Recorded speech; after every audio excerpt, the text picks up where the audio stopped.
Ladies and gentlemen, good morning. Thank you for taking your seats on time. Ladies and gentlemen. Shh.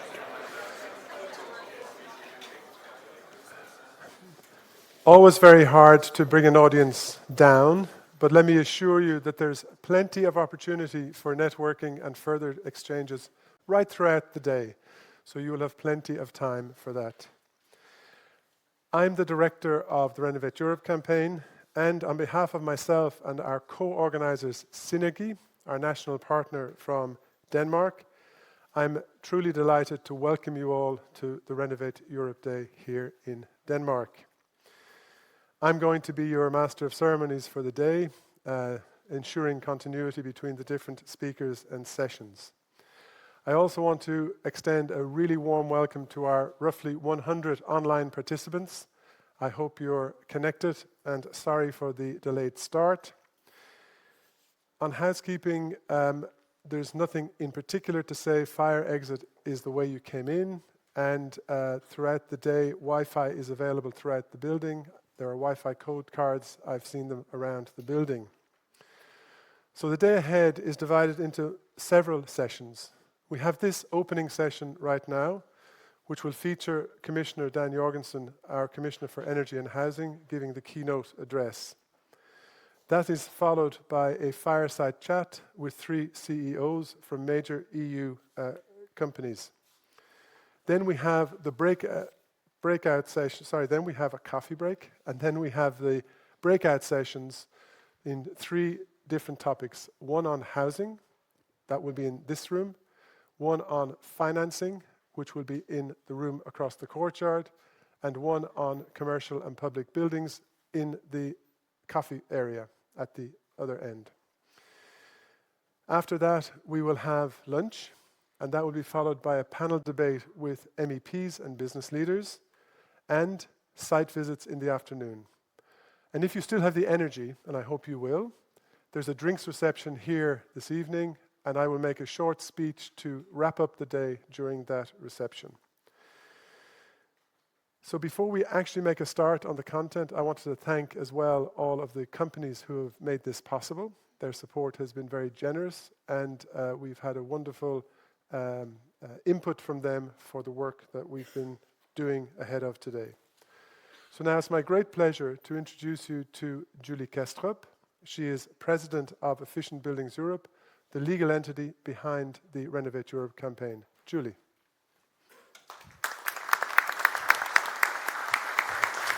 Good morning, Copenhagen. I'm excited to be here, and I hope that you are too. We've been organizing the Renovate Europe campaign and the Renovate Europe Day since 2011 as Efficient Buildings Europe, and for my sins, I've actually been involved on and off since 2011. So this is the 15th time we're organizing the event, and it's the 3rd time we're organizing it in a national capital. And that makes us a teenager. And I just officially got a teenager last week, so I'm all refreshed on what that means. And that means that it's not easy. Sometimes it feels like the whole world is against you, no one understands what you want. And sometimes it's all making sense, it feels like you're getting somewhere and that you're being taken seriously. And I'd like to think that's where we are at this moment in time with the campaign. Now, the campaign was set up initially to take action to rapidly accelerate the deep energy renovation of buildings in the EU to 3% per year. In words, like we're speaking here today, to gather political attention and momentum, but even more so in action to empower all those people in the building universe, the policymakers at all levels of government, industry, civil society, to achieve this target. And that's also why the national partners and the national stakeholders have always been such a huge part of this campaign, because at the end of the day, it's out here that the real work happens that will make us see a difference. Now, I want to be honest here to begin the day, we have not achieved that target. We're actually not even close to achieving it. However, we've achieved a lot of other things. We have a policy framework that is suitable. The latest revision of the EPBD has extensive language on renovation and a focus beyond energy on multiple benefits. We have a funding framework that can help us get to where we need to be. We have an MMF, for instance, that could have a significant stimulus effect on renovation. And we also have attention and buy-in at the highest level For the first time ever, we have a commissioner with the word housing in his title and a mandate to create a European affordable housing plan, who speaks extensively about the benefits of energy efficiency. And that very same commissioner is even with us today. So thank you so much for that. I think that sends a super powerful signal. And finally, and perhaps most importantly from my point of view, we finally sort of stopped talking about buildings just as boxes that we can optimize for their performance, and have instead started talking about buildings as homes, workplaces, and schools that we should optimize for our performance as people, as citizens, and as members of society. And with that, by having that sort of change in language, it's not just semantic change, it means that we're finally putting buildings where they belong, which is at the center of our society and at the center of the green transition, because buildings are all of us. There is so much to do, and we can't wait to do that across all types of buildings, the public, the private, the residential, the non-residential. Across the pond, our president, slightly better known than me perhaps, likes to say that we should drill, baby, drill. But here on a Monday morning in Copenhagen, I would like to say that we, of course, in this room, know that the right words should be renovate, baby, renovate. And with that, thank you so much for being here. I'm looking forward to a really good day. We're not going to start the work, we're on the journey, but we're going to be talking and we're going to be doing today to take us to the next level. Thank you for being here. Thank you.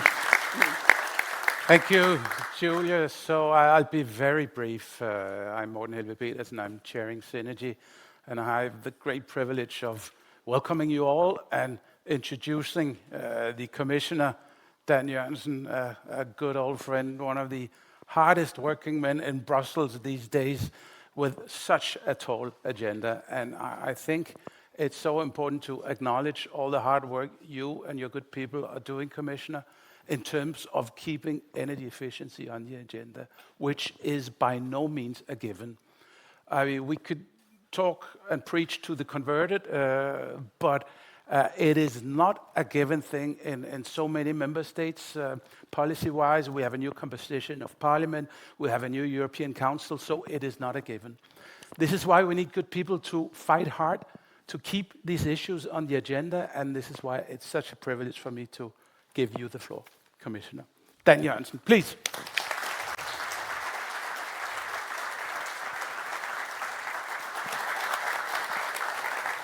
Thank you.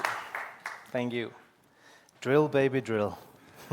If it's for geothermal energy, it's okay, I guess, right? I was told that this building originally used to be a stable, and then it was transformed into a garage, and now it's a concert venue. So it really, in a way, embodies what it is the word renovate can mean. Of course, renovation is not only about giving new life to buildings. In a way, you could also say it's about building a new Europe. Currently, we are working hard to phase out Russian gas. We have decided to send a very strong signal to Moscow. No more will we let you weaponize energy against us. No more will we let you blackmail our member states. And of course, most importantly, no more will we accept that we are indirectly helping to finance a war of our enemy against our friend in Ukraine. At the same time, climate change has not become a smaller problem. Contrary so. Last year was the hottest year ever recorded. Europe, by the way, is the continent where the temperature increases the fastest. We are also in a competitiveness crisis. Bent. Sorry, it's just I see my good friend there, old friend. Competitiveness crisis. He used to be Minister for Competitiveness. I thought you sorted it out, Bent. But maybe it's because you're no longer the minister. No, really, kidding aside, we have a crisis. We pay 2 to 3 times more for our energy than they do in China and the US. This causes a problem for our competitiveness in the industry, of course, but also for our citizens.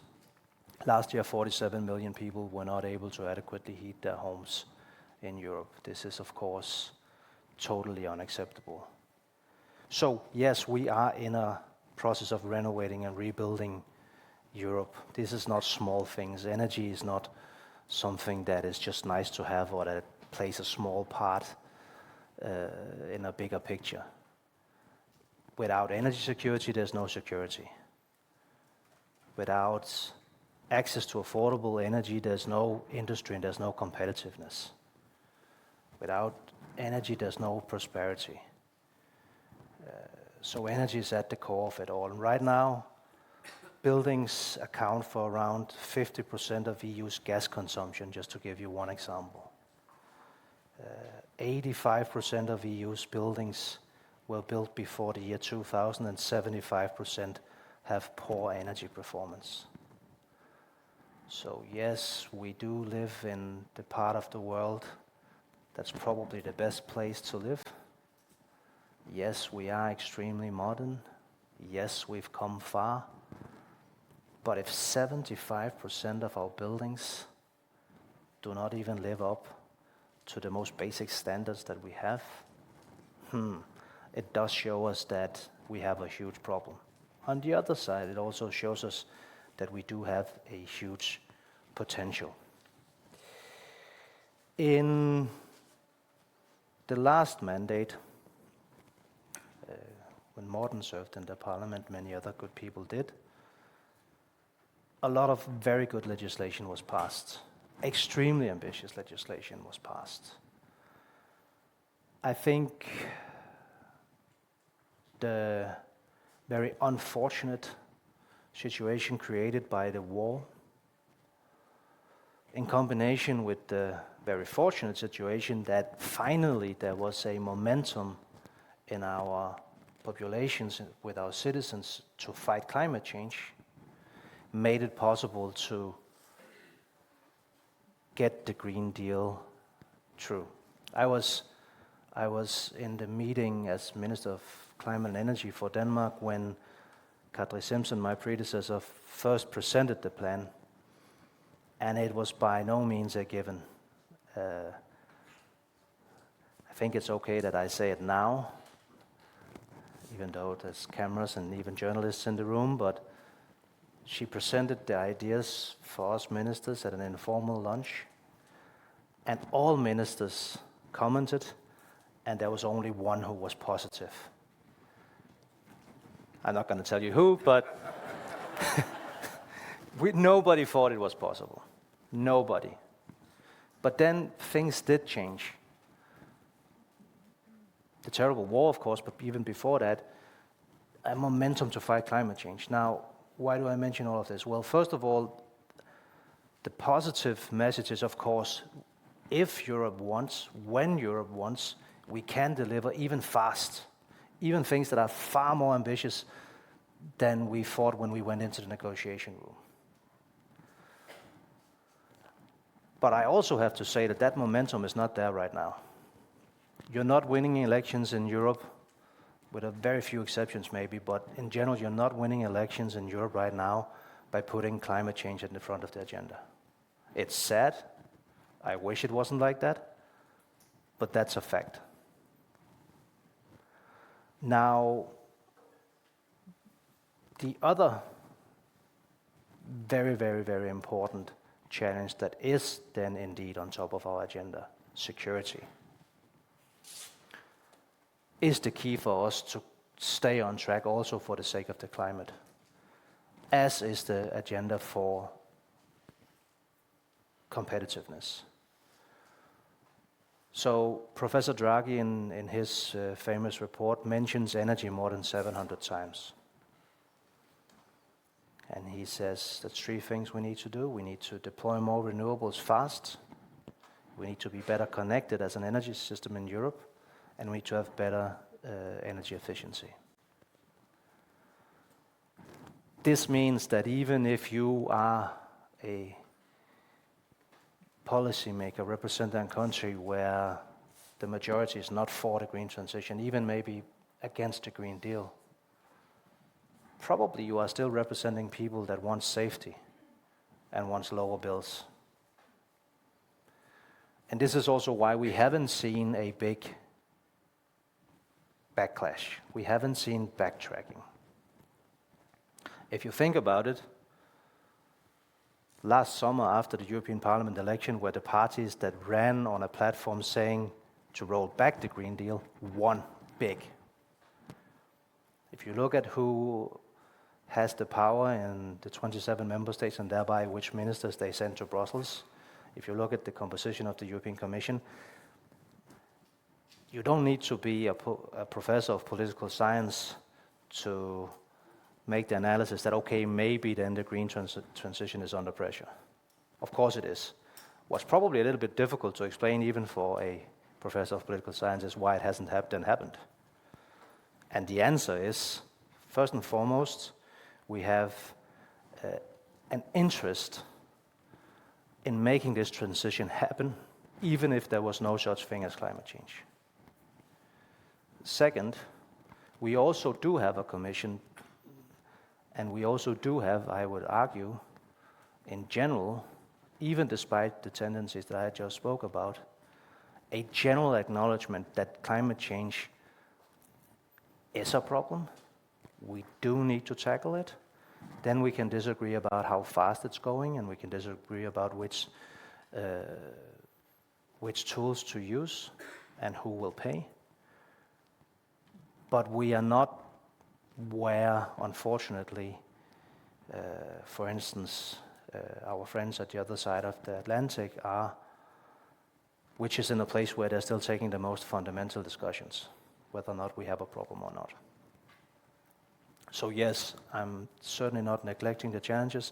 I'm just saying we do have something to build on. Now, within the next couple of months, the Commission will put forward important legislation. I will be presenting a plan for affordable housing before Christmas that will obviously also touch on these issues. We are very well aware that electrification is at the core of energy efficiency, and it's at the core of our transition towards becoming independent. So therefore, a focus on our grids, physical infrastructure, is extremely necessary. I sometimes use the analogy that if our grids and electricity connection were road transport, you could say that we were in a situation where we needed 200 roads to connect Europe, transport-wise, but we only have 100. And we only allow cars to drive at 50 of them. That's basically the situation that we're in. We need to utilize the grids that we have much better than we do today, and we need to double the physical infrastructure that we have today. This means huge investments, but it also means better planning. It means better rules for cost sharing between countries. It means, sorry to say it, but it means more top-down planning. We cannot just lean back in Brussels and hope that the member states will sort it out themselves and make bilateral collaborations and agreements, and then it all adds up, and then we have the most rational energy system in Europe. Probably somebody needs to think about what does the most rational energy system in Europe look like, put it forward, and then make the decisions. And at the end of the day, it's always up to the member states if they want to join or not. So this is why President von der Leyen in her State of the Union spoke at length about these issues, and also talked about energy highways and mentioned 8 concrete projects which are right now what we consider the bottlenecks. These are extremely important to solve. We will also put forward next year a heating and cooling strategy, an electrification strategy, digitalization and AI strategy, energy community plan, And at the same time, we need to focus intensely in getting implemented the very good legislation that has already been passed that I spoke about earlier. One ask before I leave would be that all of you stakeholders that has a lot of knowledge about what works and doesn't work, please help me and us in the Commission on how we can cut red tape, on how we can create less bureaucracy. Because if we're honest, every time I try to solve a problem, I make legislation or new rules. So, yes, it's necessary most times, but we're very bad at then taking away other rules at the same time. And also the way that we legislate in Europe, which is good because it has checks and balances, and from a democratic perspective, it's I think, a very good thing. But Morten and Ben can certainly testify to this, that quite often then it also becomes extremely complex. Sometimes even, and I'm not saying this happens often, but sometimes even there's a tendency that you'll make decisions that is constructually unambiguous. Maybe you can call it that, I don't know. But so you write a sentence that you can interpret whichever way you want, because then everybody are happy. And then it's up to me and my team in the Commission to then interpret what was meant. This is not good, of course, obviously. So we need to really, I think, in this very serious times, put away these differences and make sure that we make the decisions, also the ones that are unpopular. And my ask to you is, let us know whenever you see examples of rules that doesn't work as they should, of rules that are much too complicated.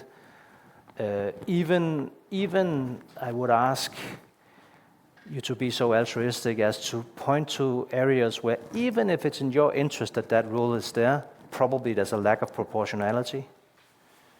Because sometimes we do things where, yes, it's not that it doesn't have a positive effect with regards to emissions, for instance, but if you look at the cost, it just doesn't add up.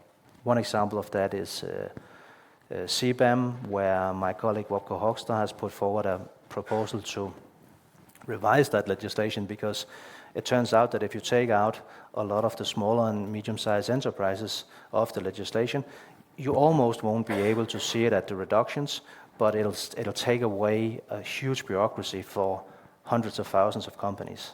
So obviously it wasn't worth doing it.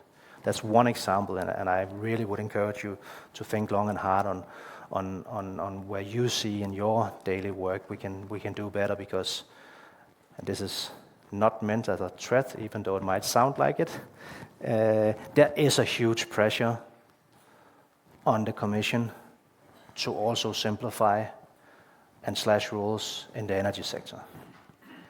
So it will happen. So we need to make it happen in a way where it's actually an advantage for our transition and not the opposite. Slashing rules doesn't need to mean that we are less ambitious. If there's 10 different standards and we make that into one standard and it's the most ambitious one, then that's better for all of us, but it's still simpler rules. If we just take away the legislation, then of course it's not good. Okay, thank you all so much for inviting me today. Thank you. Thank you.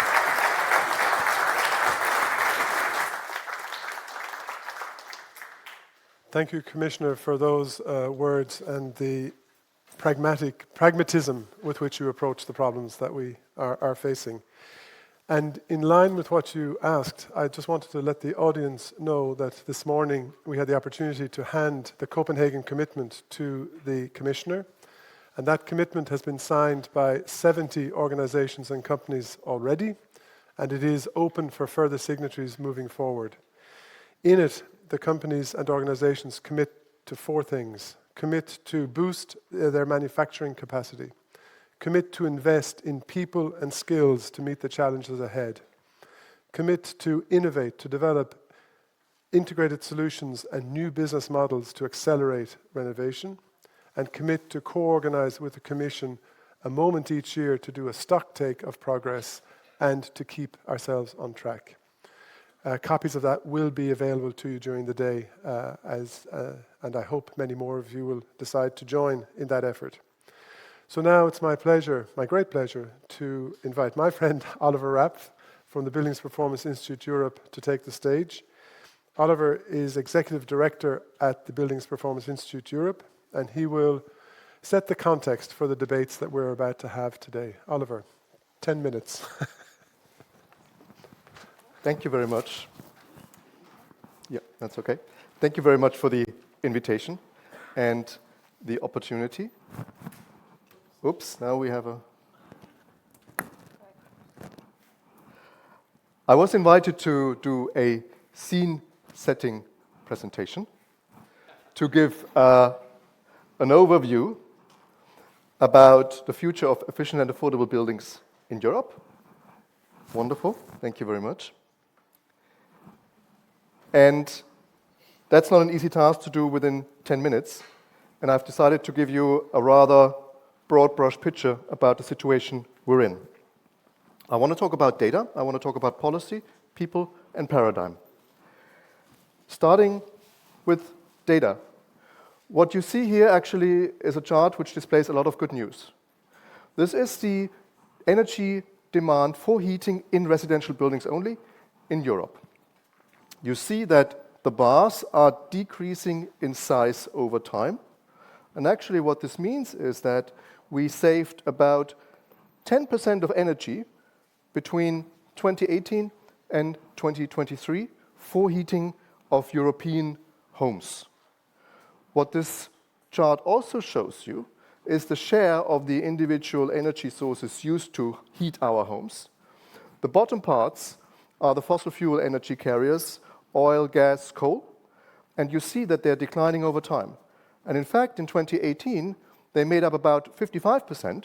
In 2023, they made up only 50%.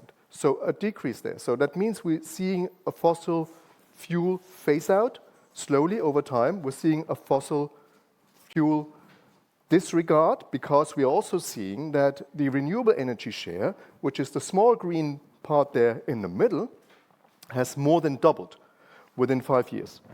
That's the good news.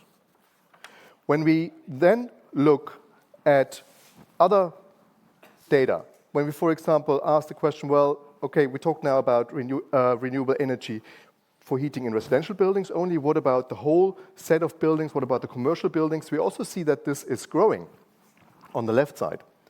But we also see that we are not on the pathway where we should be.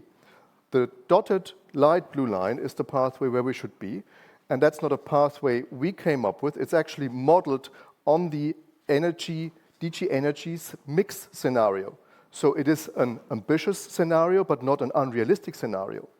And at the same time, if we ask the question how much has actually been invested in energy renovation, we see that the figures here on the right are growing over time. You see the cumulative investments over time, but you also see a gap which is significant if we compare where we ideally would want to be. But the good news is the investment in renovation is growing in principle, though sometimes it's slowing down a little bit. And if we had the latest data, maybe the picture wouldn't look that positive anymore. But there is another challenge. And the challenge is that our energy demand for cooling is going up significantly. Again, this is for residential buildings only. And we see that it has grown by 50% just within 5 years. And that's very, very concerning. So my first takeaway, based on all this data, is that, well, the doubling of clean energy and the reductions which we see in fossil fuel usage are actually good news. We are in a transition. But the growth for the cooling energy demand is really worrying, and it may endanger our efficiency gains which we have made in heating. Let me talk about policy.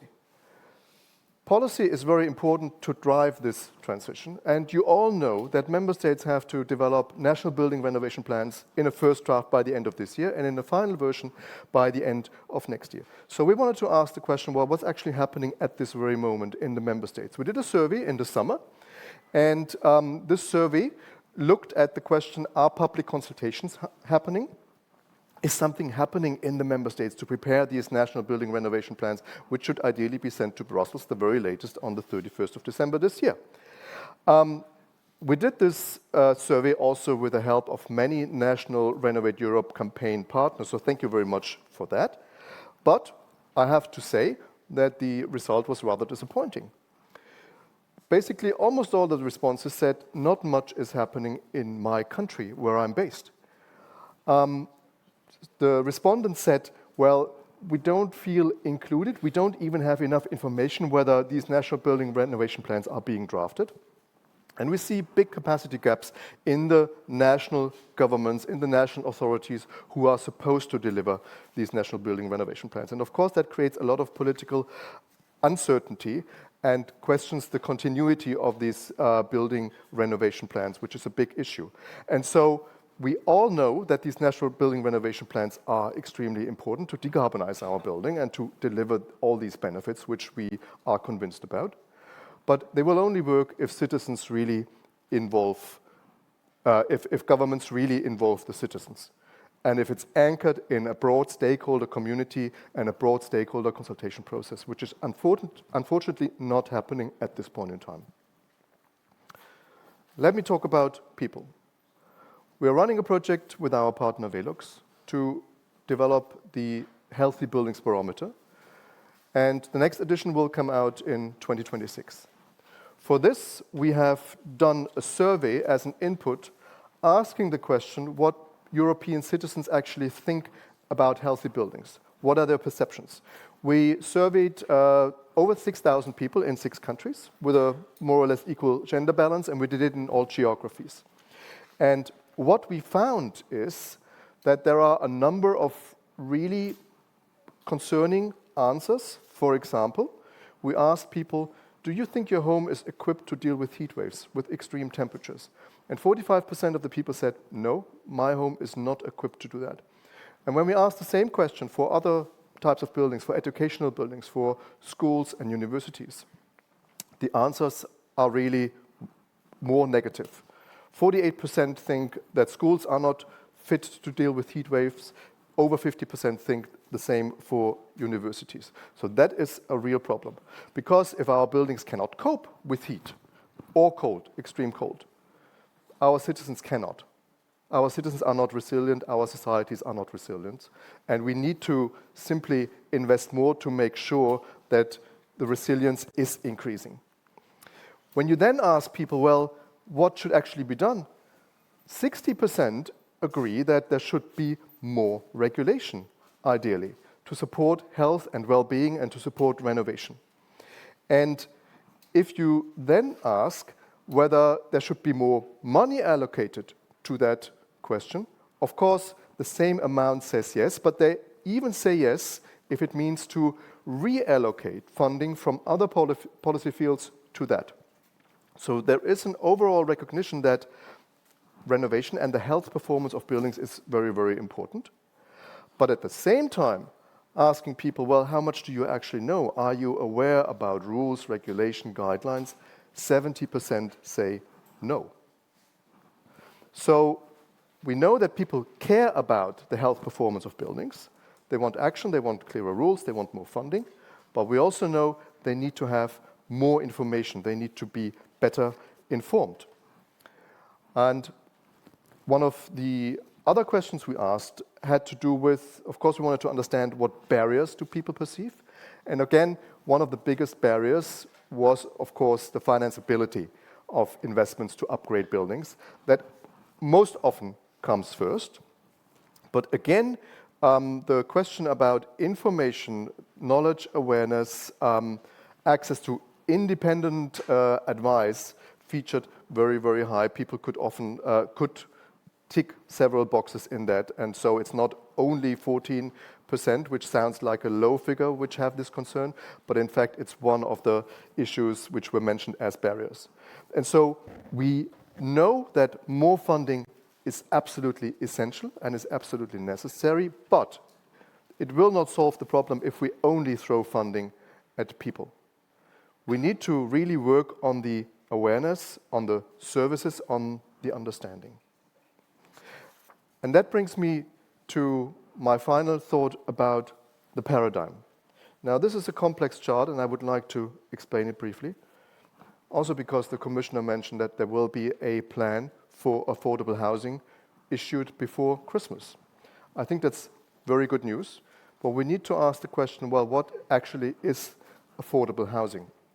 And of course, at the core of this question, we need to answer, am I, as an individual, as a citizen of Europe, am I able to pay my rent in the place where I want to work, or am I able to afford my mortgage? That's the core question. But there are questions around this. And when we look at buildings, we know buildings have an enormous importance for energy, for health, and for climate adaptability. So these three themes have an impact on the individual affordability. For example, if a person lives in a highly inefficient building, this person will face highly fluctuating energy bills because of the market developments. And that means that this individual affordability on energy is not given, is at risk. Again, if a person lives in a rather uncomfortable, maybe even moldy building, this person will have health issues. And if a building is not designed to be really resilient against extreme weather events caused by climate change, the people living in these buildings will have issues with that individual climate affordability. But around it, there's a systemic affordability. And that means basically that we need to have buildings which increase our energy security, which decrease our energy import dependency, which are designed to support rather a lowering of healthcare system costs, and which are designed to be resilient so that we can avoid repair costs, insurance costs when strong, big climate change events happen. And all these aspects need to be taken into account when we discuss and define affordability. And I think we actually need to redefine affordability. The question, of course, is where would the money come from to pay for these resilience premiums, which is there. There is a resilience premium if we want to achieve all these objectives. The point for me lies in simply accepting that private assets, our homes are private assets, that they are part of the public infrastructure. And that justifies that we invest more public funding in ensuring that our homes remain affordable after the renovation, and that this transition journey, which we are currently on already, but which we want to accelerate and strengthen, that this transition journey becomes affordable and remains affordable for everybody in Europe.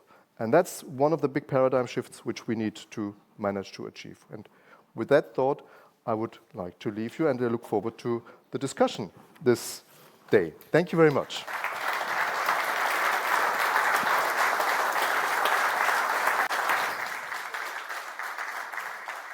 Thank you, Oliver, for that masterful presentation and the 6 takeaways. I think it frames very nicely the day ahead.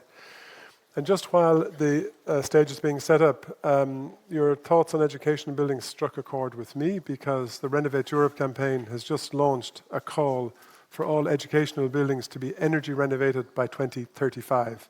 And again, today you'll find an infographic on that around the venue. And we look for supporters in the political realm to come and help us on that call. So to round off our opening session, we will now hear from 3 CEOs of leading EU companies, as I mentioned. It will be moderated by my friend Morten Helveg Pedersen, who will also introduce the CEOs. Over to you, Morten. Thank you much, Adrian. Thank you. Now, the Commissioner painted a somewhat stark picture of this deepening housing crisis that we are seeing all over Europe. The clock is ticking, and this housing plan of his will be bold, but question is how to make this real. We heard the ambition from the Commissioner, and now we have to deliver. And Oliver, you reminded us on the buildings we already have, our biggest challenge and our greatest opportunity. Always a pleasure to listening to your insights and your systemic and horizontal approach to these important issues. Now we shift gears from policy to practice, from strategy to solutions. It's my great pleasure to invite 3 captains of industry, 3 leading CEOs that are leading this transformation we have with us. Please, and I invite you to come to the stage. Hans Jürgen Kalmbach from Hans Grohe. We have Lars Petersson from Velux, and we have Jes Munk Hansen from Rockwell. Please, help me out.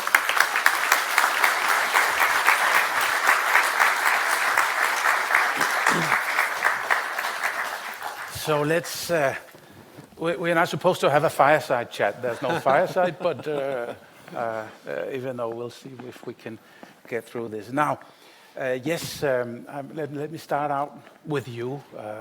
We've seen this change in narrative over the last couple of years. Previously, it used to be climate, climate, climate. Now we have new realities on the ground, security, resilience, a lot of very grave issues that needs to be addressed. Could you take us through how has this affected you and your company and the way you approach these issues in boardrooms and in teams internally in the organization? Please, yes, you have the floor. In conclusion, it has meant that we are doubling down on the energy efficiency agenda. Because a few years ago, when we talked energy efficiency, it was very much about climate, like Dan Jørgensen said. But now, of course, the agenda is getting broader. This is, of course, on a very bad backdrop of a war, but also about the competitiveness of industry, about job creation, and the social agenda that is becoming equally important.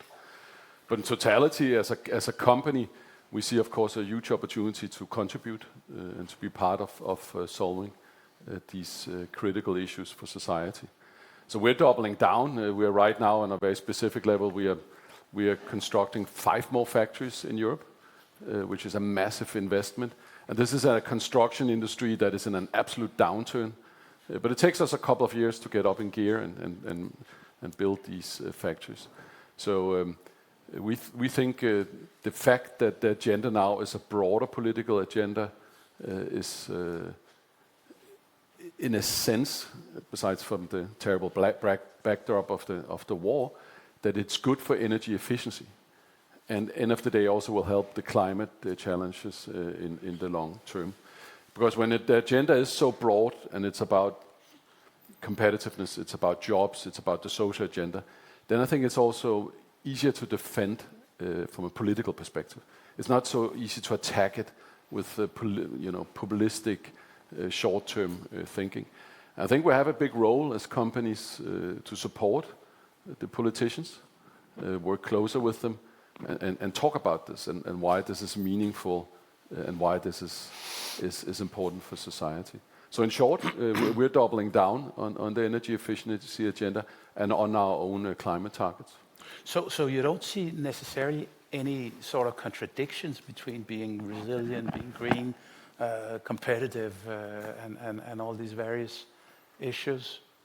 No, quite the contrary. I mean, it might be controversial to say in this group, but it's also good business. And energy efficiency has always been good business in my book. I've worked with energy efficiency my whole career. And that's part of the fundamental, I think it's even the old definition of sustainability, is that it has to be politically, ecological, and economic sustainable. So it is good business. I don't mind saying that. What it does require, and I think we'll probably discuss that much more, is that the commissioner and politicians can stay the course now. The EPBD is a strong set of policies. I think it's quite ambitious. There's even some things that has to be delivered very, very short term.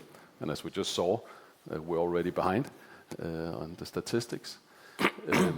So we have a very strong set of policies established now. And we need, both as an industry and as politicians and as NGOs, whoever is in the room here, to help make sure that we stay the course now. Because only that way companies will invest, allocate capital, and create innovation to solve these issues. So it is maybe another a little bit, not controversial, but unusual thing to hear from a CEO, is that I'm a big supporter of tough, difficult targets.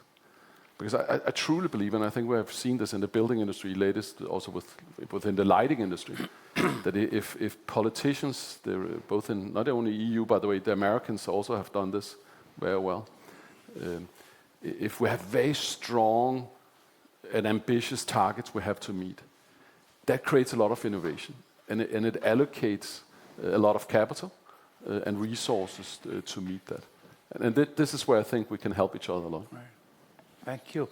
And Jürgen, I'm turning to you. Same question, basically. If you would reflect on this change in narrative, how it has affected you and your business. Please. Let me start off like this. First of all, I'm an optimist by nature. Good. And I mean, we all experience the economical development, stagnation we experienced the last years, and the ecological responsibilities we all have needs to be balanced. So therefore, I think this challenge can be resolved by driving innovation, driving solutions for climate change, driving solutions for energy efficiency, driving solutions for managing the resource scarcity. At Hansgrohe, you probably know we deal with water every day. So I hope you meet the beauty of water in your shower in the morning or in the bathroom. Now, the key question is, what does water have to do with energy efficiency?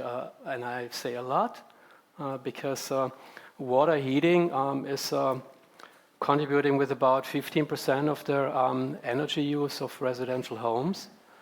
And if you have products that manage the water flow in an efficient way, so water and energy saving technologies in your showers and your faucet, you can save up to 6% of water, energy, and reduce the CO2 footprint. So therefore, for us, dealing with water is important, and we do that not because of new regulations. We do that since decades.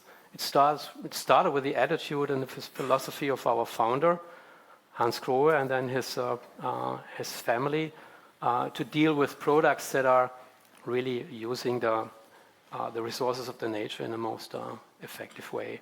We as a company, and I'm on the same page as Yes, so we double down in a way. We say by end of 2030, we want to ensure that all of our faucets, all of our showers incorporate features and technologies that save the amount of water used. And so we are at 70%, so we are on that track to achieve that. Why do we do that? On the one hand, because we are the leaders, or one of the leaders in our industry, so in order, we need to be a good role model. And that's clear for us in the boardroom, as well as for me, as our founders and our shareholders too.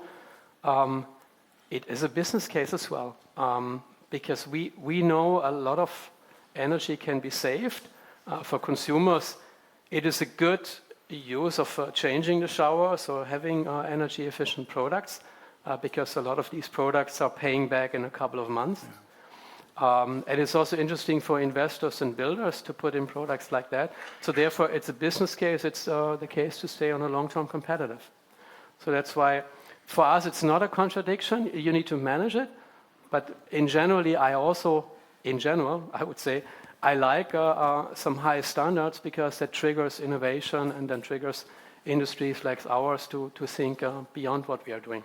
So it's also good business. It's good business, yes. Great. Last, same question to you. Can you take us through your reflections on the change in narrative and how it would affect you and your company? Maybe trying to avoiding being repetitive here, but of course we're actually also doubling down on energy efficiency, and there is an aspect, of course, you all know windows, and you think it's an isolating product, and a better window will isolate better than a poor window for sure. But you can also use our products to cool your house, avoiding cooling. You can use it to get fresh air in. You can actually use even AI to steer the full system and connect it with other active parts of your house, and then really have a massive effect of energy efficiency of your system, of your house. And that's where we are going in that route. So we're also doubling down, because we feel there's a need also to, due to climate changes, there's also a need to have even better solutions for our house. But I wanted just to pick up on something Yes said, because you said we need to support the politicians, and I think the best way we can support the politicians is to make sure what we do is people-centric. You know, we tend to be a bit engineers when we explain it, but in the end, we need to speak to the citizens of Europe. Why is it important to renovate the buildings? And And if I just take some basic knowledge, 85% of the buildings which will be there in 2050, they are here today. 75% of them, the Commission has said, are in very poor state when it comes to energy efficiency. What does it mean for people? Well, it means high bills, poor health, poor energy safety. So it means risk today already. And then as another question is like 75% of all Europeans live in larger agglomerations, big cities like Copenhagen. So there's a lack of housing also, to be clear. Lack of affordable housing is concrete. Maybe not for the people in this room, if I may be a little bit guessing, of course. But I'm sure you know somebody who's struggling to pay the bills or find a place to live. So we did a study together with some very good scientifics. In Germany alone, you can build 270 more houses or places to live on existing structures. So your prolongation or loft conversions. 270,000 yeah. new places. Right.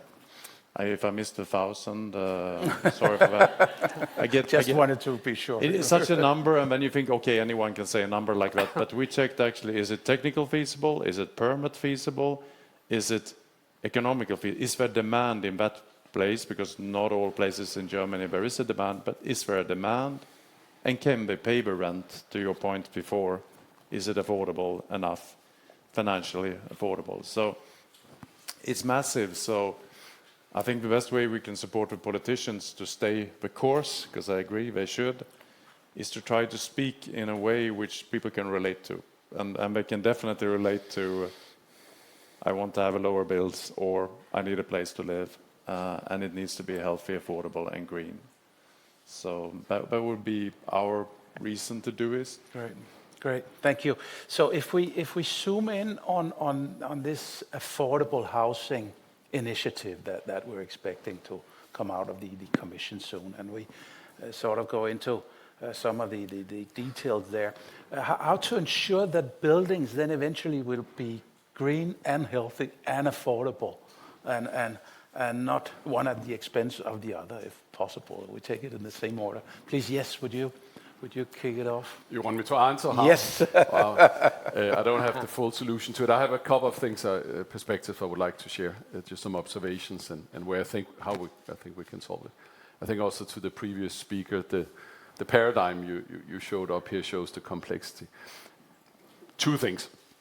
First of all, let's not underestimate the emotional side here. Buildings are inherently emotional. We spend 90% of our lives in our buildings. All languages have semantics like "not in my castle" kind of thing. So politicians who go in and regulate buildings not met with a great welcome. And particularly if you could use the argument of simply can't afford it, and why you're telling me how to do this. So telling this narrative, explaining why that it also will help on the affordability is important. I mean, a couple of things. Energy efficient buildings are spending less energy and hence, from an operation perspective, cheaper. So what we have to overcome is, of course, the investment side of it. And there's an American term of follow the money. Where is the money? And I don't think it's so hard to find where the money is when it comes to buildings. It's really two big pools we have to look at. We have to look at mortgages, and we have to look at insurance companies. And I think there's some really interesting dynamics happening right now. And if we can activate some of those enormous funds, and Denmark is again a great example because we have a very strong bond market and mortgage market, but also US, to take something that is not EU. I know that is maybe shocking to this room, but things are happening also outside of EU. And in the US, you see insurance companies move in and make a big difference in how you fund your house. So I'm also a US citizen. I have a house in Oregon that I right now want to expand, and I can't mortgage that because I can't get an insurance because it's in a fire hazard zone. Okay, so if we look at things like that, and for those who don't know, Rockwool, we make insulation material, non-combustible insulation material. So I think I'll find a way through this, but if we can activate the insurance companies and their huge influence on financing homes, and if we can activate the mortgage companies to look at how to finance over time. And again, there's a big contrast between the US and Europe, where Americans have a tendency to build houses that need to be constantly upkept because they only last 20, 30 years because of choice of material. We, of course, here in Europe have buildings like this that can last for hundreds. But setting expectations from mortgage houses and insurance companies, I think can be part of the equation because when they first get mobilized and activated, then you see a different logic around the funding. But again, it requires that we break down some of the paradigms that the previous speaker thought about, and that we're really good at explaining it to the homeowner who, end of the day, has to foot the bill. Great, thank you. And Jürgen, same question to you. How do we make sure that buildings are green and healthy and affordable? I mean, not at the expense of we are preaching here to the choir. But actually, when we think about it, it's a no-brainer to have products that are efficient because you can save money with the products. They are sustainable, so in the long run, you save resources. I mean, certainly it's easy, but it's not that easy. We all know it's more complex.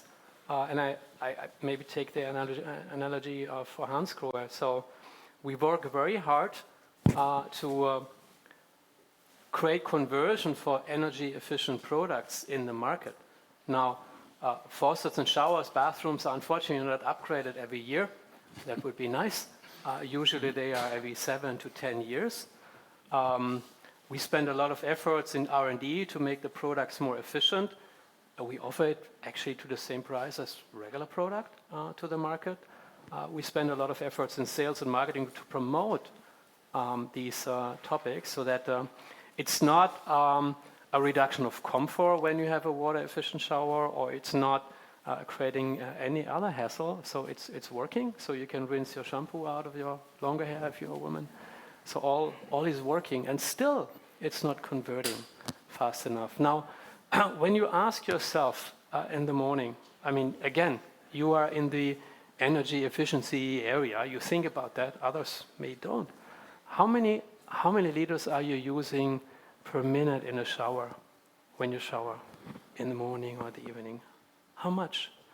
I think we all know how much fuel our cars or electricity our EVs consume. We all know that, but we have no clue or very little how much water are we consuming.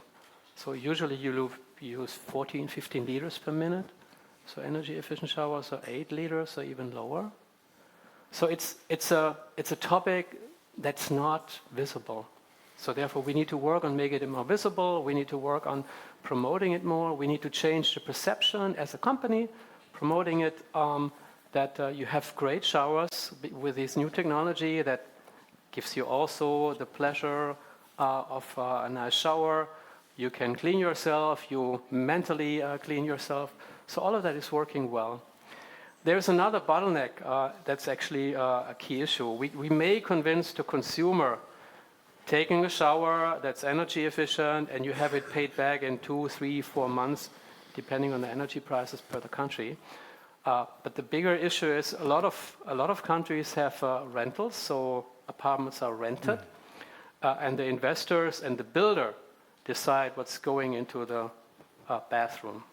Now, when we look at the energy performance of buildings, using energy efficient products in the bathroom is not considered in the right way, because there are flat charges utilized, and whether you have a 15 liter or 20 liter shower or 8 liter shower, you do not have any benefit from that. So therefore, we work a lot to promote in all of these regulatory environments to get some bonuses for this kind of products, because it's, on the one hand, it's easy, it's the right thing to do, and you can save money, but it's still not happening enough. So therefore, I really think there is a lot of opportunity for affordable housing, for energy efficiency, to connect it together, and we really work very hard as one of our tasks, but also in the industry and associations to make that visible. Interesting. Last same question to you: how to make sure that buildings are green and healthy and affordable, like a Kinder egg of some sort. Yeah. Without I think the good excluding one or news the other. here, if I may be a bit engineer, is as we heard from Rockwool, we heard from Hans Grohe, we heard this morning from Johnson Control also, and Kingspan and others. We had a pre-meeting this morning with the commissioner. The technology is already there, so the industry can solve it. And I think you demonstrated very well, Hans Jørgensen. So, how do we bring it forward? Our recipe in Benelux would be to try to do partnerships. So we think partnership is new leadership. It's not about each company going on their own. It's about us partnering up and showing, literally showing physically to the homeowner or an insurance or mortgage company or legislators how to do it, because the technology already exists. So we did Living Places Copenhagen here, and we actually just won the new European Bauhaus from the European Commission, so we're really proud of that. But we may be even more proud that we see that concept now going to UK, to France, to Netherlands, to Ukraine, and how houses based on those principles, which we did together with partners, so affordable, low carbon, very healthy. If I may add a thing, my wife likes posh things, right? She would be in 16th arrondissement in Paris, and my daughter likes hipster. She would be in a completely different place in Paris. So they both liked this house. Amazing, you know? So we managed to make something which is also very pleasing to live in, or attractive, beautiful, if you wish, if you include the architecture. And I think that's what we need to do. We need to show the world what can be done already today, so that it's attractive, affordable, green, and sustainable, and etc. So my main message, it already exists. So it's just about us teaming up and show it, and the demand will be there. And we are doing now a renovation, similar concept, but based on renovation in Paris, just to show what can be done. So that's an invitation to all of you also. Great. That if Velux and you can do something together, we're interested. Great. Now let me touch upon the issue of regulation and how granular to be, because I mean, you are facing as CEOs every day all the reporting requirements and CSRD and what have you. So any thoughts on reflections on how to strike this balance between having targets and wanting to live up to climate targets, ambitions, objectives, and then on the other hand, not going way too far in terms of being very prescriptive and granular. Now, you heard the commissioner saying that a further omnibus exercise is to expect it. So the commission and the commissioner are already looking into, okay, are there any kind of very granular initiatives or requirements that should be identified and removed? So how to get this balance right, and how do you work with this in your companies, in your daily life? Yes, can I start out with you again, please? Again, a super big question, couple of perspectives. I think it's on energy efficiency, it's very important to set the overall targets and how we then get there. Also in the different countries, there needs to be quite a lot of flexibility, because we simply don't build buildings the same way in Sweden as we do in Denmark, as we do in Germany. Around the world is the same issue. And in Europe, just to be a little bit Europe-centric now again, the targets are now set. We have the EPBD. We now are working on the transposition, a new word I had to learn, transposition, of the laws into the local laws. And that is actually where we put in our efforts. The battle is now not in Brussels. The battle is how do you convince every country now to work with this? And this is, of course, in progress. And basically, I think we have 6 weeks left to get it done. But that we can take on a sidebar. So keeping, we don't need more from Brussels right now. It's stick to what has been decided. It's how it gets implemented in the local countries, and let the local countries also adapt a little bit more to local habits, culture, the structural challenges each country has. Where I think we need a lot is to have transparency, and I think the EPDs, another abbreviation, is going to play a critical role. really have transparency on truly what energy consumption and what savings you can achieve with various solutions. And then let the architects and engineers move it around in a way that optimizes the building envelope. I think that's the best thing for competition, for innovation, and for optimizing the resource set. And I like examples. Romania is one of these countries. It's not often we mention Romania as a leadership country. I hope I don't offend anyone from Romania. But if you look at the building mass in Romania, it's absolutely hideous. I mean, you can imagine Ceausescu buildings, Plattenbau, the Germans would call it, en masse. But they have really quickly taken the Brussels agenda and transposed it into a local legislation, and are massively now generating jobs, and are massively now making this, you can say, their own agenda, and so I don't think we need more on the macro level. It's on the Romanian level that we need it. And by the way, another side comment, this is also where the Romanian voters see that things happen. Right. Because it's their buildings getting renovated. It's their small, medium-sized companies being activated. So again, just trying to make the loop back here to the broad political agenda. I think that is a good way that the EPBD now has been set up. And the most important thing is now to deliver up against it. And Jürgen, any thoughts on this? Regulation, granularity? Maybe I start off by putting that into context. We invested the last 10 years around about 10% more in our R&D efforts. I need to say to R&D also functions like lab, compliance, etc. belong to. So from the 10%, the majority was spent in ensuring compliance.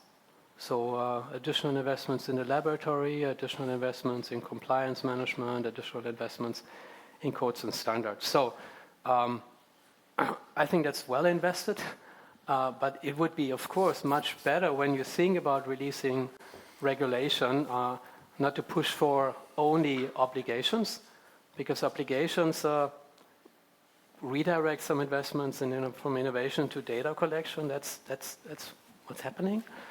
It would be much better if we pull it to encourage innovation and reward better solutions. Now, it is what it is. So if I would have a magic wish, a silver bullet, our biggest issue is we are working in every European country, and in every European country there are different regulations.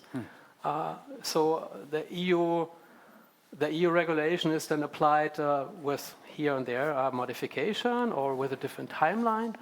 That's actually causing a lot of issues for us. So my wish would be to have a more homogeneous application of the regulations, a more faster execution. That's nothing to do with energy efficiency. We now cope with a new drinking water regulation.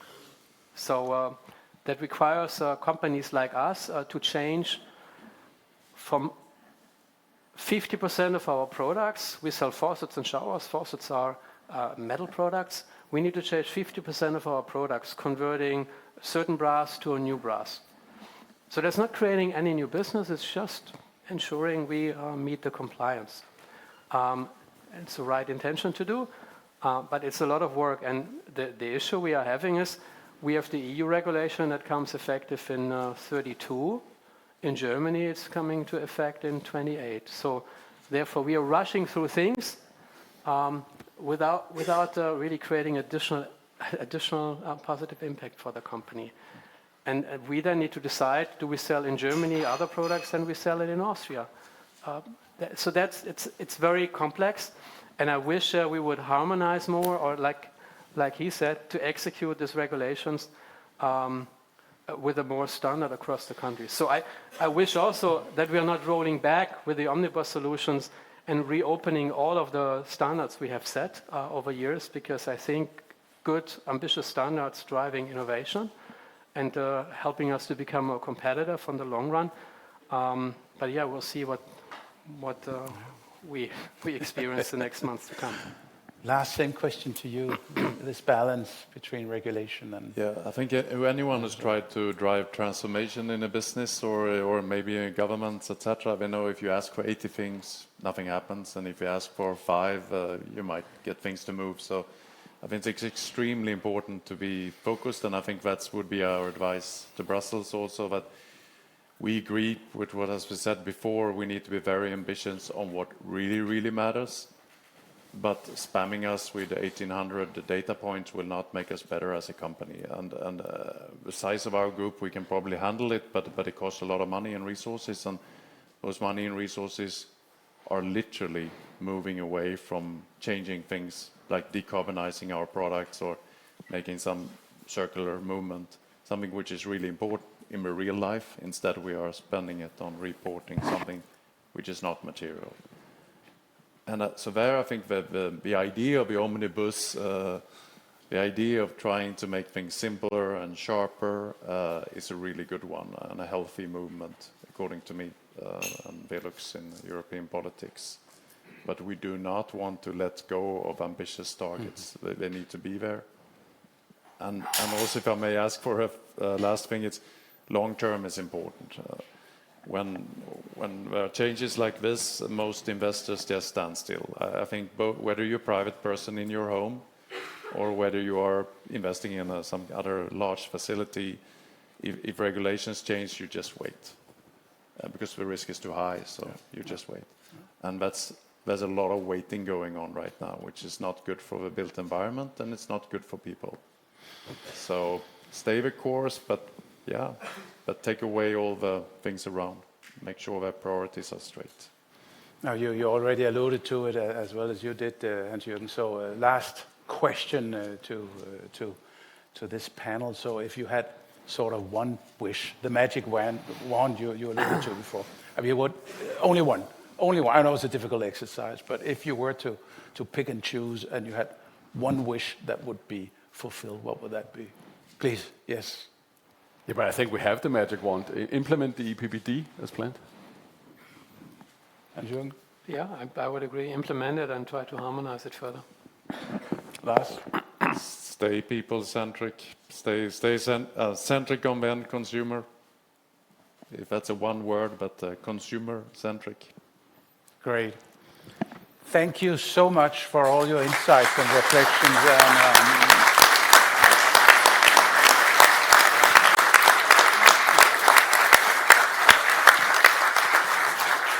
back to you, Adrian. Thank you, Morten, and thank you to the CEOs for their insights and for the wise words, some of which I'll pick up this evening in the summary of the day at the drinks reception. So now we've run a little over schedule, so it's coffee time, which is across the courtyard where you came in. And we will ask you to please be in the breakout spaces at 11:40 sharp, 10 minutes later than the program. A reminder, the affordable housing session takes place in this room. You've all signed up for one of the 3 sessions. The financing session takes place in the room directly across the corridor, and the commercial and public buildings one in the coffee room. So I am the moderator there, and I will kick everyone out who's hanging on over coffee so I can start my session on time. So please enjoy the coffee break and see you later. Thank you. Thank you. Yes.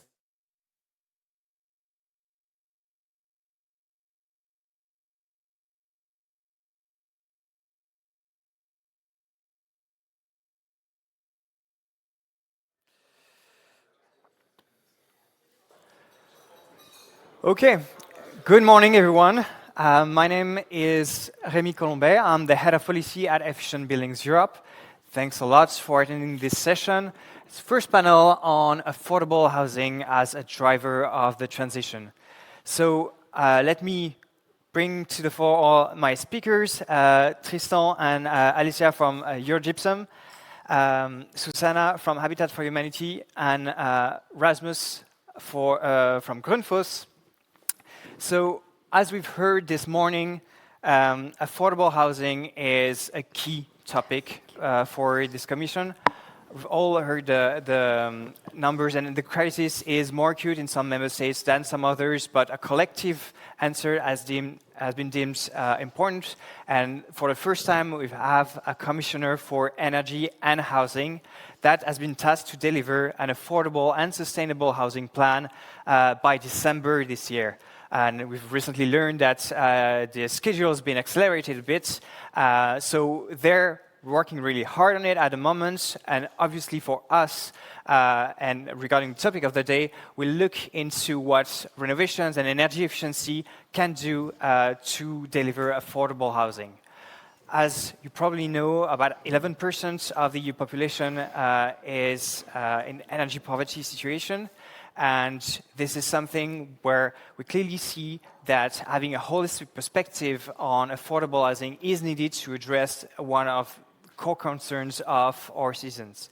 And today this session will focus on the solutions that our sector can bring, not only focus on the sort of doom and gloom and the downside that we hear sometimes at EU level, but more on the practical and concrete solutions that we can deliver.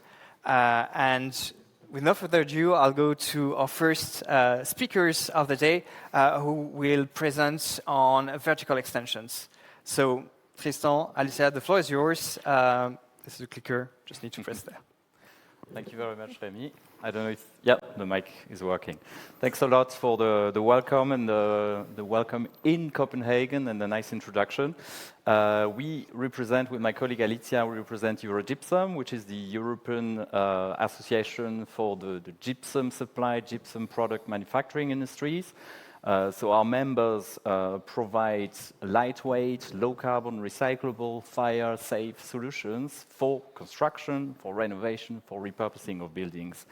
And as you said, Remy, we are awaiting next month the European Affordable Housing Plan strategy on housing construction.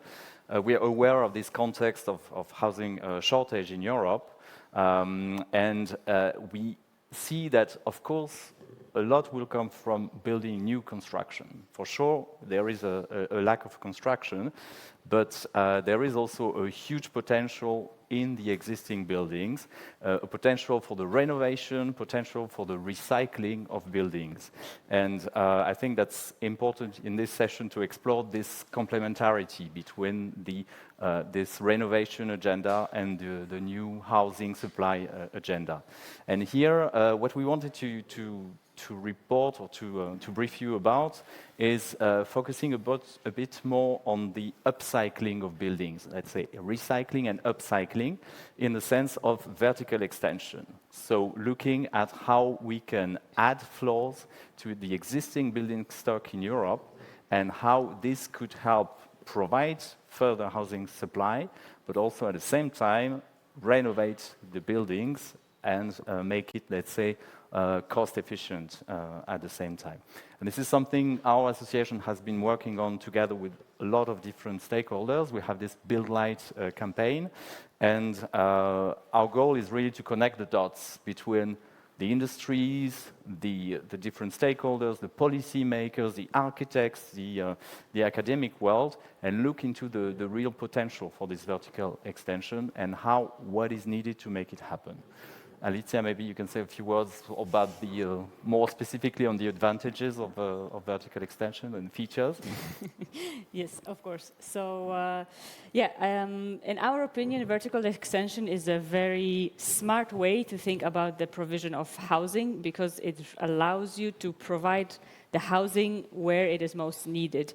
I mean, solving the housing crisis is not as simple as we need X amount of new houses, so we build somewhere X amount of new houses, and that's solved. You need to think more holistically about where it is that this housing is needed, how we can use the resources that we already have, the buildings that are already standing, and how we can also achieve different goals at the same time. So, I mean, here you can see the statistic that indeed in urban centers, in the cities, the housing crisis is most severe, and that's why we need to think about how we provide this housing in cities where people have access to services, where people have access to job opportunities, universities, possibilities for development, whilst also combating, for example, issues like urban sprawl. I mean, cities are growing and growing more. This also brings new issues with it.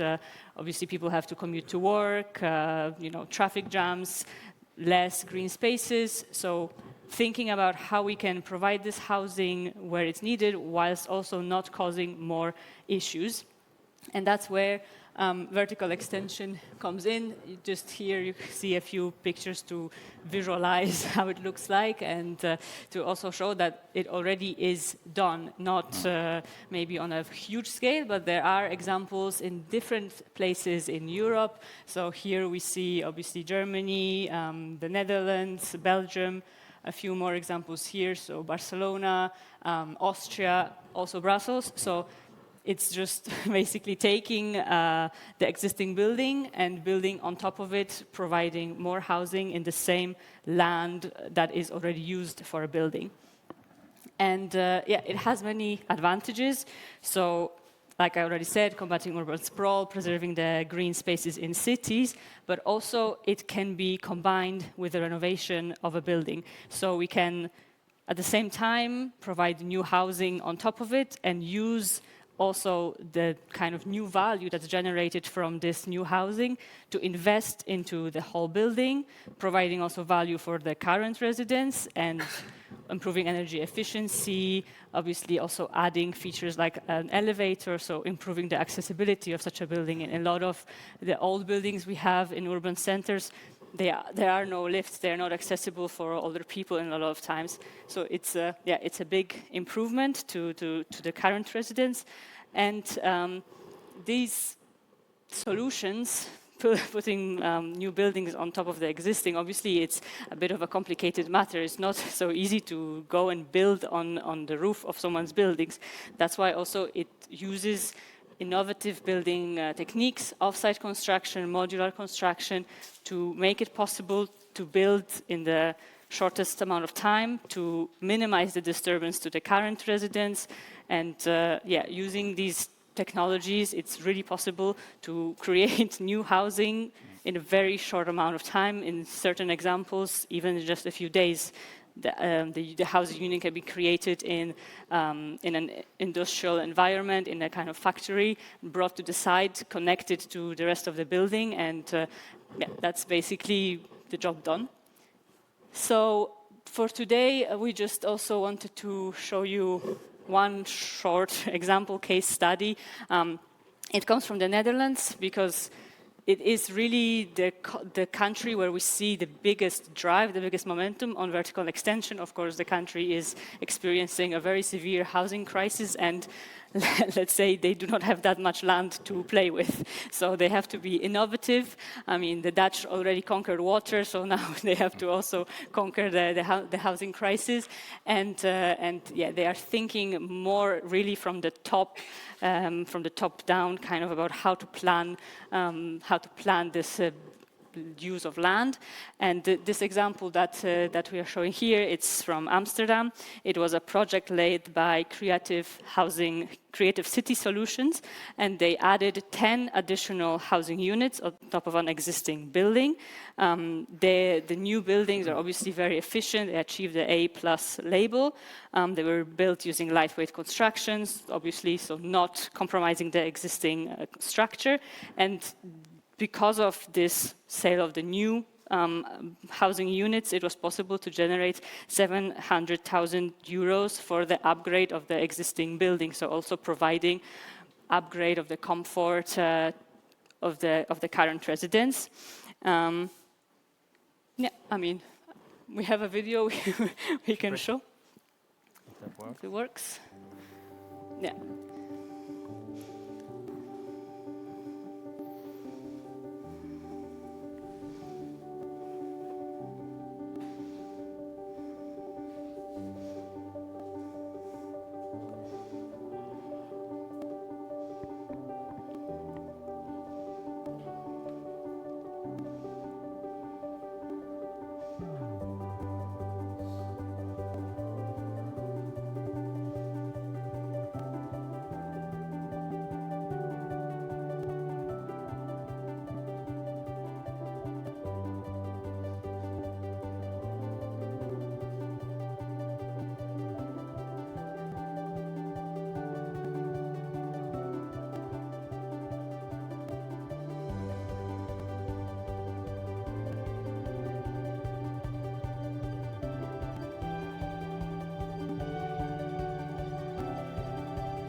Yeah, so obviously this was just one example, but the potential is much bigger. So Yes, there's an aggregated potential which is explored.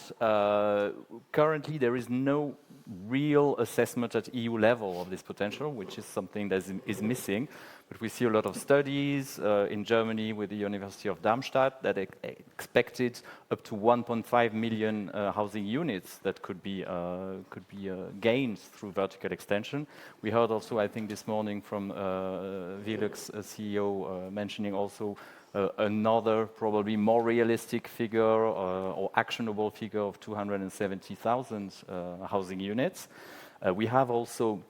We hear from France, for instance, where there are concrete assessments in the municipalities where we see that more or less we could have 200,000 units, additional housing units created.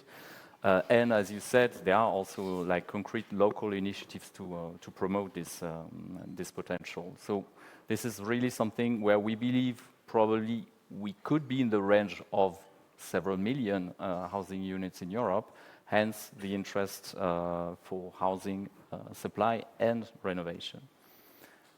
But it's all not so easy, so we just need to make it happen.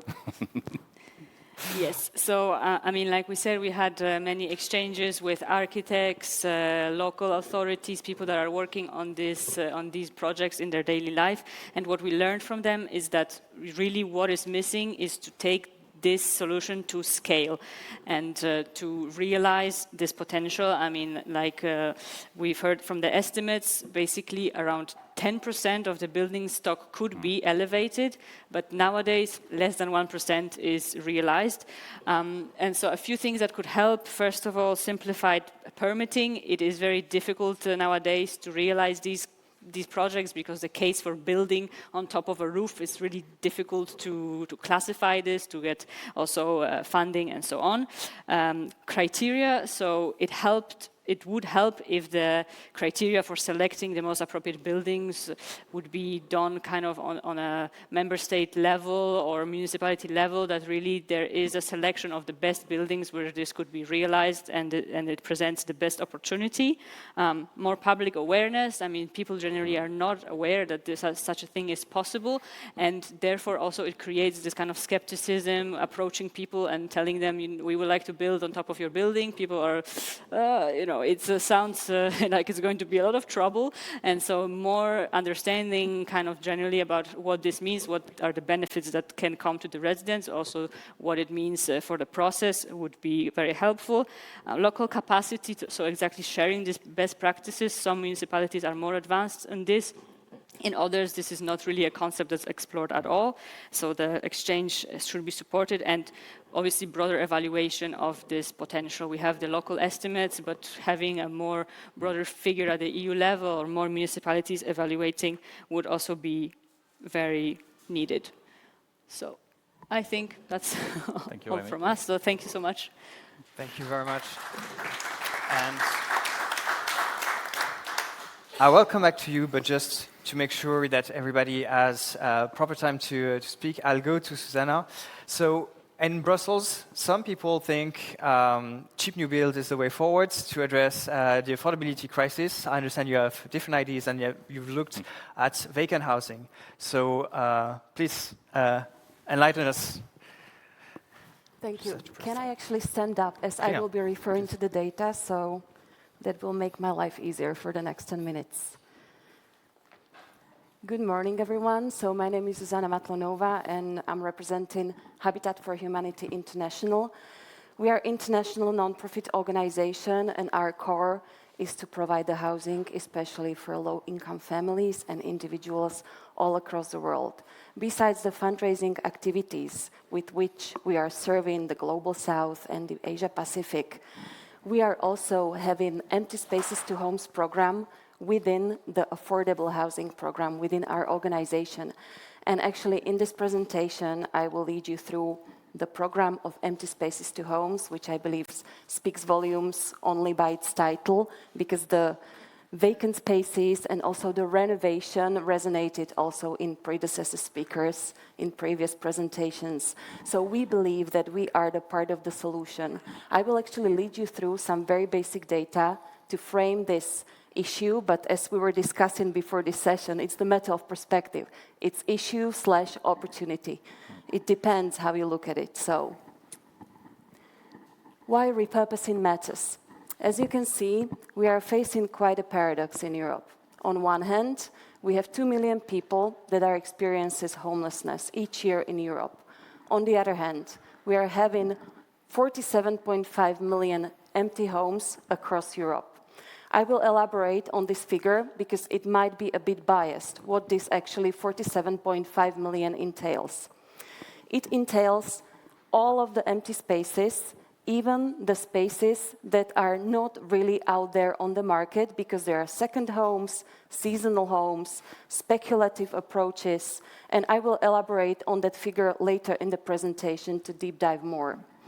The other aspect, when you actually renovate, opposed to knocking down and building anew, are the carbon savings. We are talking about planetary boundaries all across, and the figure is 85% of embodied carbon can be saved when you renovate, opposed to tearing down and building anew. It's a very strong argument. Well, 40% of energy consumption is actually caused by the built environment. So that's the very basic framework. Now, the drivers for the decreasing affordability of housing across Europe.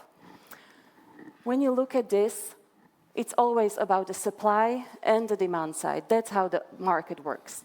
So let's start with the demand side. Housing prices are growing faster than the wages. The cost of living is actually much, much more expensive, which was caused by the war in the Ukraine because the prices of everything actually went up. And when you look actually at this graph on your right side, you can see housing prices have risen much faster than the annual earnings. This particularly is the case of UK. As you can see, in 1997, you needed approximately 3.5 of your annual earnings to buy the house. When we jump to 2023, 2024, it's 9 times your annual earnings to buy the house. So this is just one of the proven data that the affordability is vastly decreasing. That's on the supply, that's on the demand side. When we stay with the demand side still, also the dimension of the demand is changing, the proportions. Because as we were discussing yesterday when we had the welcoming dinner with Oliver from BPIE, the composition of demand is changing in the way that today single-headed households are very prevalent to what was 10 years ago. So single-headed household increased by 17% since 2015. Likewise, the households with the couple but no children have increased by 5.2% since 2015. Opposed to that, households with this traditional family unit, and thus 2 parents, 2 children, have dropped by 4.2%. So there is completely changing landscape of the demand, which also should be reflected in the housing, but the market is not actually, I would say, working in this flexible way as of yet. Okay. Shrinking rental sector as landlords opt for high short-term lets. And now let's go to the supply side. There is a huge increase in construction costs. Yet again, this is caused by the Russian invasion to Ukraine, where the prices of resources have really tremendously increased, which makes the prices of houses also much higher. The consumption overall in the world is also much higher, which is pushing prices upwards. I will give you just I'm not sure if I want to call it fun fact, it's more fact than fun. According to US Geological Survey, China has consumed in 2020 to 2021 more cement than United States in the entire 20th century. And India is also one of the emerging markets that are consuming a lot of resources, pushing prices up, which is, at the end of the day, impacting the overall affordability. So there is also profound territorial disruption of the affordability, which I will get into in the next slides. So residential vacancy rate. Let's get back to the figure, 47.5 million vacant places. This is the figure from the FANSA report and is based on the census in 2022. Just for better illustration, when we go 15 years back in 2011, it was 38 million vacant homes. So it has risen really by a huge part. In here, you can see the national vacancy rate of the member states and the capital city vacancy rate. Because especially in the capitals, where majority of the European population reside, it's really an issue with affordability. And what needs to be said when it comes to this data is that they are biased to a certain extent and sometimes very hardly comparable because of the different methodologies that different member states are using. That's the issue, that there is no common terminology for the vacant spaces, vacant housing. The data collection is not done with the same methodology across member states, and thus there is the question of comparability and the data collection across EU. So that's something we should be able to tackle in the coming years, as we could hear from the commissioner that actually there is the momentum now to focus on housing and on the affordability. And I mean, this event is just proving that. Percentage of vacant dwellings and seasonal homes. This is just for deeper illustration of the original figure, 47.5. As you can see, such as in Portugal, there is prevalent percentage of seasonal holiday homes out of that figure of the vacant spaces. Almost the same applies for France or from Spain. And then there are other states, such as Ireland, where there is prevalent primary residence to actually seasonal housing. Okay, and now the housing prices are changing between 2010 and 2022. When you look at this map, you see that in Spain, in Italy, and in Greece, it seems that there is either no change in housing prices or even lowering down. It's the average, because overall, in the past 10 years, the houses prices has risen by 48% as the median in Europe. But there are huge discrepancies between member states. For example, in Finland, they have risen only by 5%, whereas in Hungary, it was 148%. But I want to have a look at the Spain, Italy, and Greece, because they are green, and thus there was not much change in the past years. I don't have the other map here, but it actually might be connected with the cultural backgrounds, because it's very correlative to the number of years when young people are leaving homes. And it was shown that in Spain, Italy, and Greece, it's 30 plus years. And thus, kids are staying longer in the households. Whereas in Scandinavia, it was 18, 19, and 20, and thus they are kicking their kids out at the earlier age. The number that was striking was in Serbia, where it was 36 years of age. Yes, indeed, it was the highest in Europe. So it might have some cultural backgrounds why this is, as it is shown on this map. So this is just to frame where we are in the data. And now the part of the solution. How to convert vacant spaces into affordable housing, what that entails, and what barriers we need to overcome. I will start with the vision that we do have in Habitat, and then I will break it down into concrete specific action plan.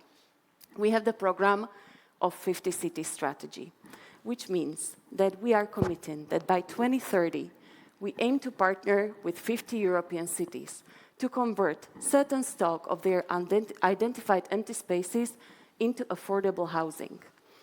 We have, I would say, 3 pillars that we are following, just to make it as simple as possible to comprehend. By converting, we are following the pillar of social, the pillar of environmental, and sustainable. What does that mean? The pillar of social, I believe it's quite obvious that we are serving structurally disadvantaged, low income, those who need it the most.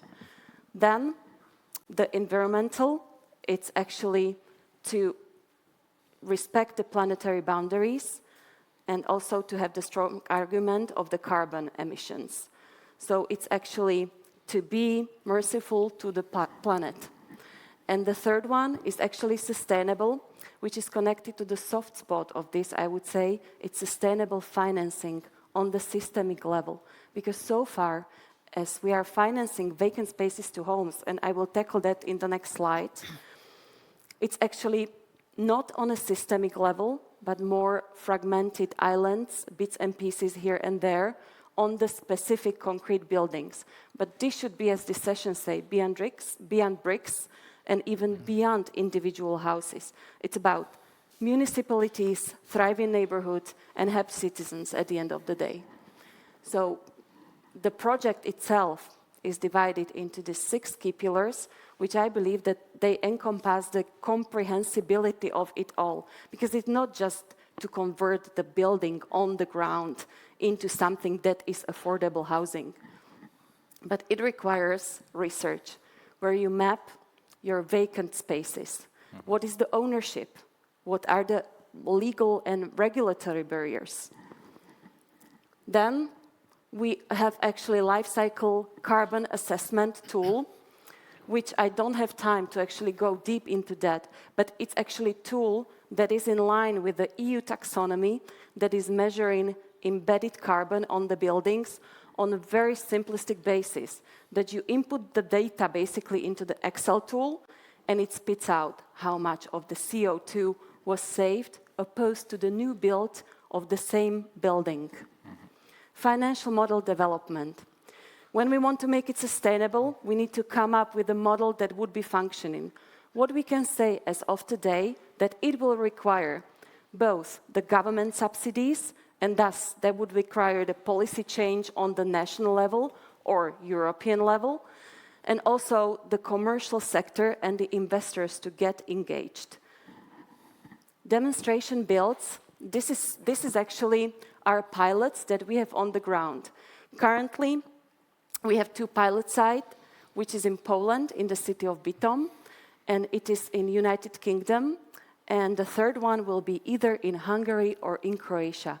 We are actually repurposing directly on the ground to prove that this entire concept is actually working. And the demonstration builds, likewise the entire program, is financed by the VKR Employee Foundation of Velux and Laudes Foundation. So it's actually corporate donors who are helping us to prove that these pilots are working and can be replicable at scale. What is important is the stakeholder engagement. I mean, as they say, it takes a village to raise the child. When you want to create a movement, it takes the full pool of stakeholders to get involved. And obviously policy, advocacy, because if you are working on something and the world doesn't know, it's as if it didn't exist. So we are actually using platforms such as also this one to actually spread the word, how we do it, and how actually this concept can be taken up. This is life cycle assessment, which I'm actually skipping due to time constraints, but it is part of the presentation. And now just an example of the demo build in Poland, which we did with the budget 235,000. And it's actually 4 housing units that were created by converting the old building, the post-war building in the Silesian region in Poland. and is now serving 4 families. And the potential demo build in the United Kingdom, which is actually the barracks near Edinburgh, which is one of the potentials that we would like to actually repurpose and to prove that the pilot is working. These are the recommendations, but before I get into that, and that would be my final slide, is actually on the project. We are not only converting the single buildings, we are doing the entire process, and that's the research, then the measurements of LCA, then we are actually working with the stakeholders, figuring out the financial models on the systemic level, which means that we would like to engage the investors and the policymakers, which is underway, and we are also advocating for change, because it's not about just a couple of fragmented houses, it's really about the systemic change that takes time.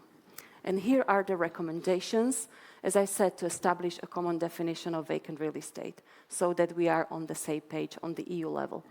Then to lead an EU-wide research to map vacant and underutilized properties. As the figure of 47.5, it has its reserves, as I said, but it clearly shows that we have potential, because 47.5 million empty spaces, and just for illustration, in EU, as of today, we have around 202 million households. Launch awareness campaigns, earmark funds in existing programs, empower European Commission task force, and encourage member states to include 10% of vacant buildings in their commitment to renovate 3% of publicly owned buildings. Support local coalitions, super important, because the housing is definitely city and municipality level. Instruct the EIB to dedicate technical expertise and targeted investment, and obviously there are expectations from affordable housing plans and for the platform for housing that is being in collaboration of EC and EIB, and dedicate resources in the Renovation Wave Fund. So these are the recommendations, and on this note, I thank you for your attention, and yeah, in case of any questions, I'm very happy to answer. Thanks a lot, Stana. I think now we have a better picture of what we're talking about, and we're going to have a look at a technology provider. So Rasmus, in your perspective, what can the technology we have today deliver in terms of affordability? You're working on both water and energy, so it'd be really interesting to have your perspective on this. Thank you, and thank you for the opportunity for being part of this debate with many different perspectives and many ways into it. I represent a company called Grundfos, headquartered in Denmark, but operating globally. We innovate, develop, manufacture, sell solutions to both residential homes but also commercially on pumping systems. That are a key part of any, you can say, renovation or residential building.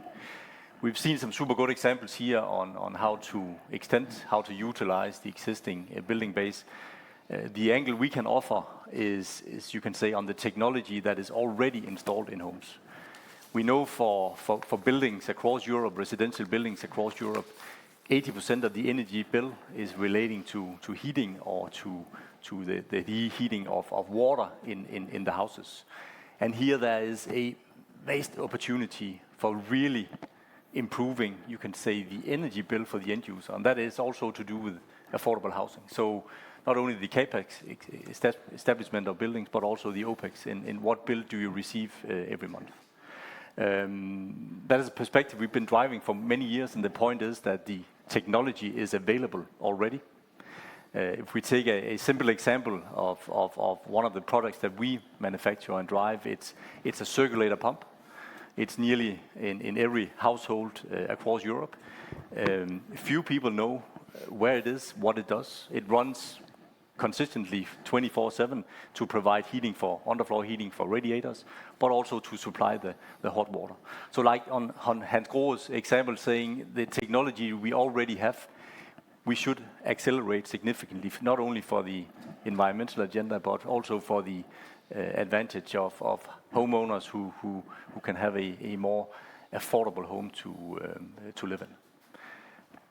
Thank you very much. And I think this really gives a holistic perspective to this topic of affordability in buildings. Happy to open the floor if there's any questions. I have some for the speakers, but happy to hear from the room if there's any burning question on what's been presented so far.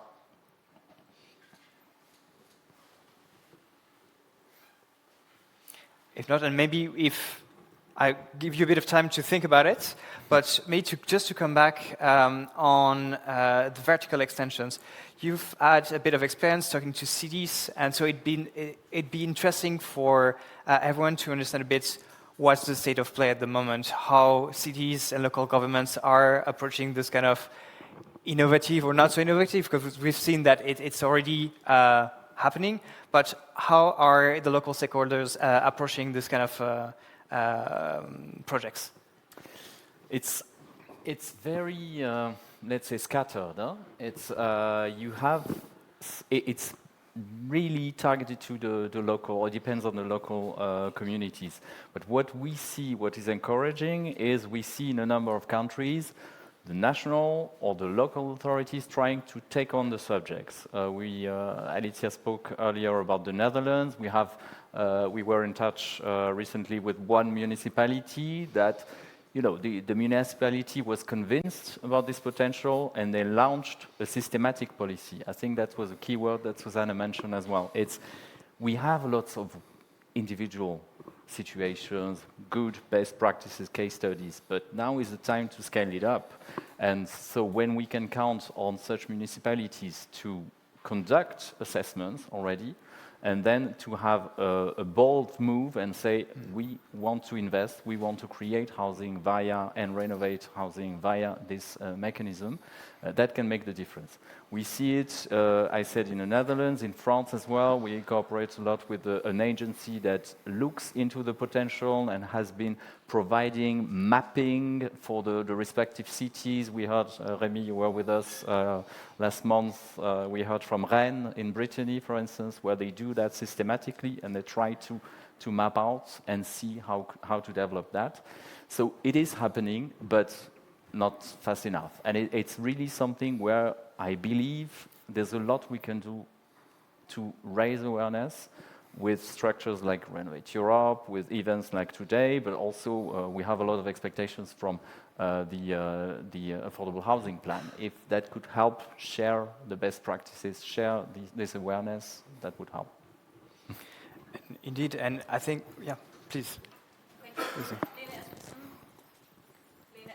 I'm the chair of the Committee on Sustainable Buildings in Denmark, appointed by the minister, and we have 38 different organizations.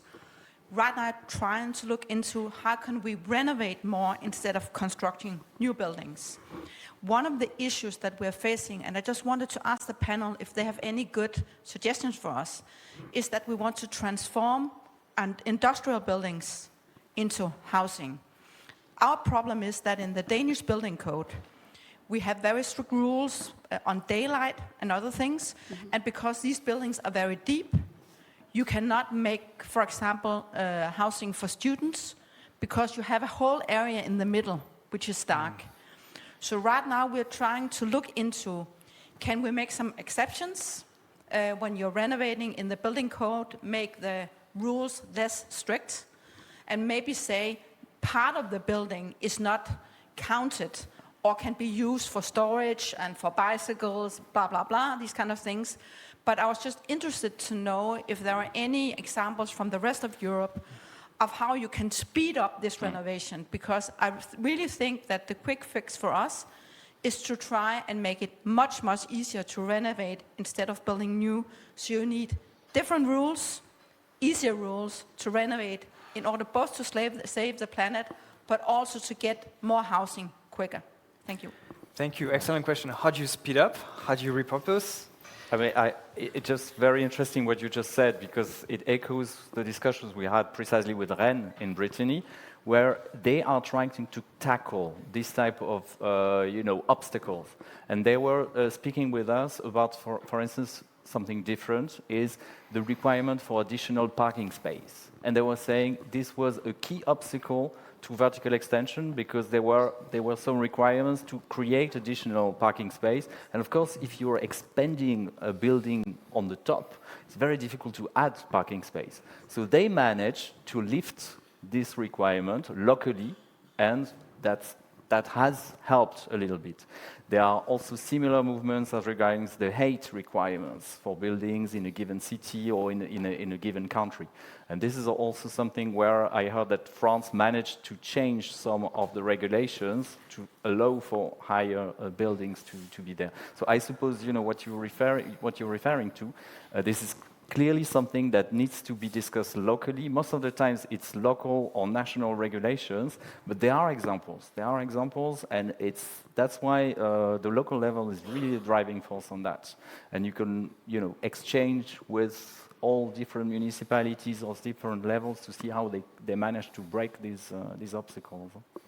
Yeah, I think just to add on that, I think it's really like the pioneers that do it locally in one place that kind of show the way then to others to say, okay, it is possible that we change this and we did it and it worked. And these kind of demonstration projects like Susanna mentioned, I think they always also pave the way because it's just to show, okay, this is possible. Of course, it's very difficult at the start to be the first one to do it, to do the first projects, but then afterwards it kind of opens the door for others to also consider the possibility. So, yeah. So, do you want to add? Yes, I think that it came up also out of our research that one of the things to overcome is to be flexible when it comes to regulations, like to have this regulatory flexibility, which is absolutely necessary because if you are actually redoing the typology of the building, you will always stumble upon something that you need to overcome in this way. So I would say that it's on two levels. It's on national level, where the regulator, hence the state, has the power to change the regulation if there is ask from bottom-up approach. And on the other hand, it's also the municipality, if the municipality does have the competencies to actually change the regulation on the ground. And it's, as you say, that cities, it's a good thing that cities, usually when something is working, they can literally have a look and take it over into their implementation practice. So this fantastic cascading effect is really working. So yeah, it's on two levels. Regulatory flexibility and also replication of what someone else did and was successful. Yeah.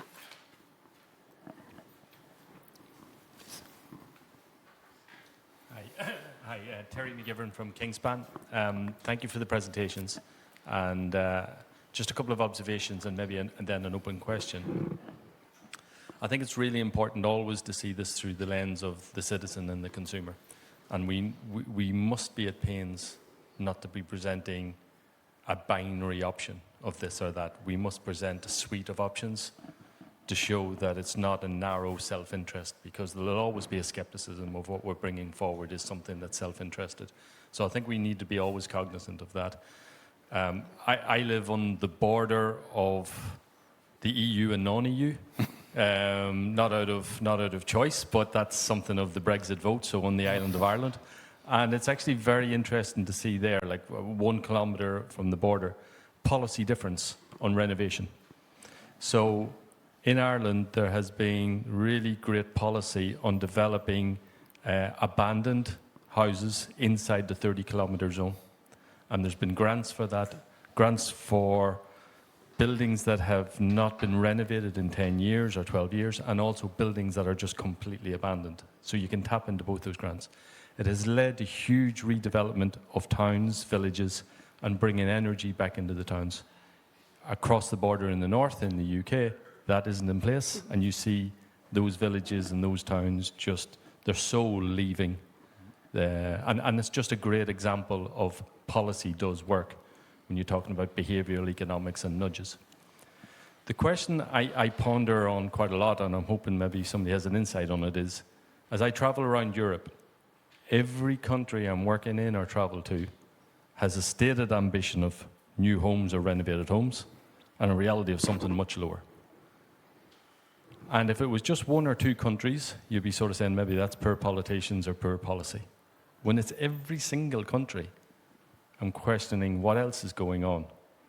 Why are we failing to actually deliver on our targets that we set ourselves in each of these member states?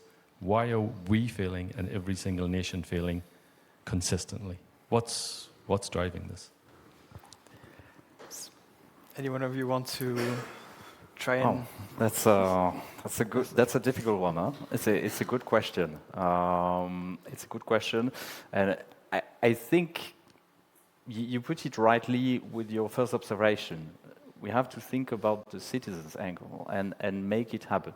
I mean, we've heard in the renovation community lately with the changes in the parliament, in power, etc., that there's a bit of a backlash on the renovation agenda, on the energy efficiency agenda, and we've heard from various sources, various directions that having too ambitious goals, too ambitious targets on energy efficiency, just killing the building industry, the construction industry, because the standards are too high. So we know that is something that is very easily portrayed. That it costs a fortune, and so we really need to invest in having and showing, demonstrating the advantage for the citizen, for the final citizen. What are we talking about? It's not just increasing the standards of buildings for the sake of it, to make it beautiful, but it's really, as we heard earlier from other speakers as well, it has a huge impact on the affordability, and it's not only the affordability of purchasing a house, but also maintaining it and being able to live in decent conditions. So there's a lot to do there. I don't think we are the only ones, and we would have a magic solution there. But I think the focus that we hear on repurposing, on expanding, working, let's say, on the existing building basis, on recycling the building basis, there's a lot we can do on that, because we are trying also to show that there are ways to make it costly, economically viable. And I think that's probably what we need to work on all together as stakeholders, is what are the right financing mechanisms to make it effective, attractive for people, for our societies, but really making this transition affordable for everyone. I'm not saying I have the solution, but I think we really need to work on that. But I think your overall analysis is right. That's what we see as well when we travel across. Though there are pockets where things are moving, and we have seen that over time. We particularly focus on heating systems and the energy bill there, and how can you improve it. I think two things from my perspective. One is the continuity in what you do financially. I think we've seen too much of stop and go, which is not having a positive impact on business, because it's difficult to plan, also for end users, and you would have bottlenecks and the opposite. And then I think the other part is where we can help each other is on the awareness, simply with end users, homeowners, the awareness of what is possible, the payback time, which is often very low, so it is a good investment. And I think these two things need to couple and nearly come bottom up instead of always top down. So really investing in the awareness on what is possible, I believe, is the other thing that needs to happen across Europe to gain more momentum. Yeah. I think that's an excellent point, and I think what you mentioned, stability in national policies, being in terms of objectives or in terms of support, financial support, has not been there in a lot of member states at the moment. We've seen, like, for example, in my own country, in France, there's been 14 reforms of the main renovation program in 5 years. This is not really conducive to having people and businesses having just a plan to actually engage in renovations. So there, clearly, we see that regulatory stability, clear objectives at EU national level, and financing that's consistent is also what we try and should try to align for citizens and businesses to be able to engage in this dynamic. Yes, can I reflect also? Because you very rightly said that in Ireland, there is actually empty spaces strategy / action plan. That's why the things are working, because there is policy. When you want to make something on systemic level, you need policy on national level in place. The same applies for Scotland, whereas in England, there is no policy. Hence, when you cross the border, it's completely different world when it comes to empty spaces conversion. So that's actually the one thing. And the second thing, as you all say, it's financing. I would just give an example of Poland, for example, who are tremendously investing in housing. One-third of their allocation for cohesion policy fund is actually focused on housing, and it shows because they're building completely new infrastructures and also focusing on renovations. And also, the huge part of their RFF, Recovery and Resilience Facility, is focused on the housing as well. So, but you know, it comes hand in hand, the financing and the policy making, because if you want to implement the policy level strategy, you need to finance it also on the state level, together with municipalities, and I strongly agree that awareness needs to be raised on all levels. That's a really good point, and I think especially on financing, we're starting in transition periods where we'll have to focus a bit more on this question in the coming months as we're switching budgetary periods at EU level, going from the framework from 2021, 2027 to 28, 34. It's going to be the end of the Recovery and Resilience Facility, so this joint borrowing that happened at EU level. It's ending at the end of next year. But we'll have new funds available. Potentially, the Social Climate Fund will be one with the revenues from the carbon markets that's extended to buildings. So a moving policy space that we'll have to dig into to ensure that there's continuity of funding for energy efficiency and renovations. You had a question? Just behind you, yeah. Thank you. I'm Jens Lautsen from Danish Energy Agency. First, a comment which is on the Chinese cement consumption.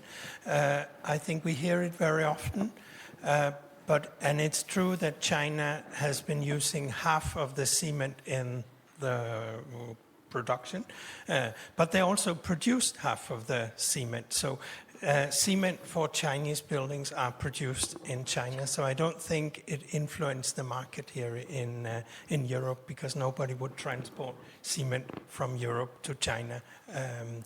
But I think there is an issue about the earnings in this. We are here close to the harbor in Copenhagen, where buildings might cost 10,000 euros per square meter or something like that.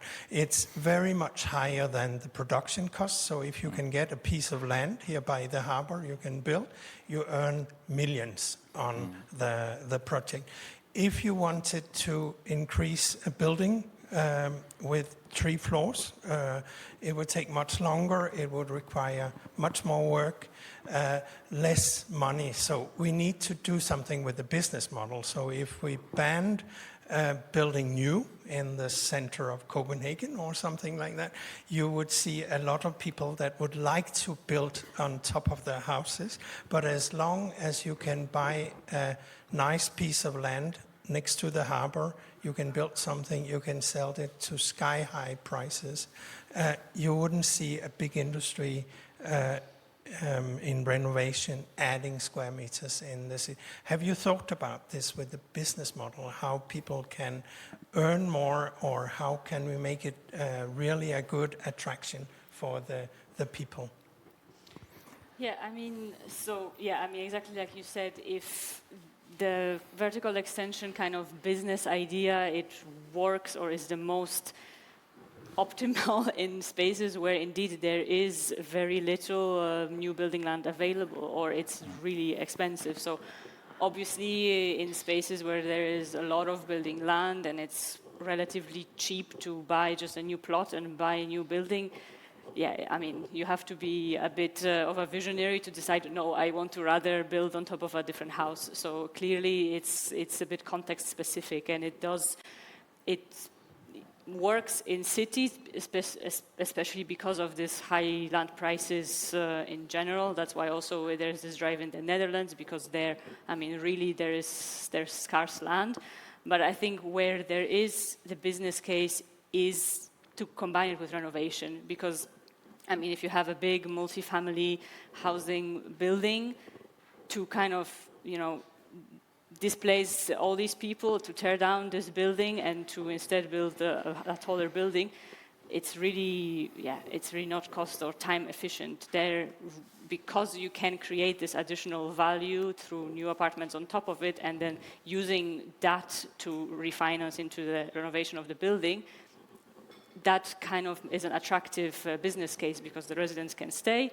You have the same building you had before, the same plot of land you had before, but you have more apartments, so you also have more people living in the building, more people splitting the kind of fixed costs. So there is where we also see the business case. But yeah, like you said, I mean, probably in spaces like somewhere more in the countryside where you have a lot of possible land. I mean, okay, obviously then you have also competition with agriculture. You know, land is always a difficult issue, but yeah, this is where the business case lies, in my opinion, but also in connection actually with the repurposing of industrial buildings. We also see examples of buildings that were used for industrial purposes, or old educational facilities that can be repurposed by also adding levels on top of it, because you create more space, apartments, then some of the spaces that are maybe not convertible to housing you can use for other, like, you know, communal spaces or services, commercial. So it's also a business case there. Thank you. If I can jump on that, yes. I mean, we see locally in certain countries this move or political move towards, you know, targets to have zero artificialization of new land or land uptake. This can help, of course, this can help. But I'm always, let's say, more pushing towards finding incentives more than bans, but finding ways, you know, it could be tax incentives, it could be also the way it is considered in taxonomy. There are different ways we can think about to incentivize, let's say, the more sustainable approach by repurposing buildings, by extending buildings, renovating buildings, finding other ways rather than building new on green land. Probably more than banning, I would say. But this is certainly, you know, for some municipalities, this is part of the solution, and it has to be targeted. It has to be tailored to the respective needs, I would say. Thanks a lot. And I think, just in the interest of time, I see that the other sessions are running out. I'll have one final question for all of you: is if you had one ask to the Commission for the affordable housing plan, what would it be? Do you want to start? One ask would be, as we said, solutions are there today.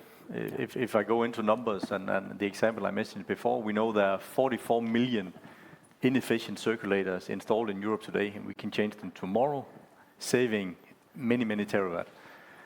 So it's solutions that are there, and I think it's about, we had the frame before, the rubber needs to meet the road. It's about implementation, and it's about taking active choices and then increasing the awareness. And then I think there might be one thing we have overlooked or that we care a lot about. That is, solutions needs to be installed.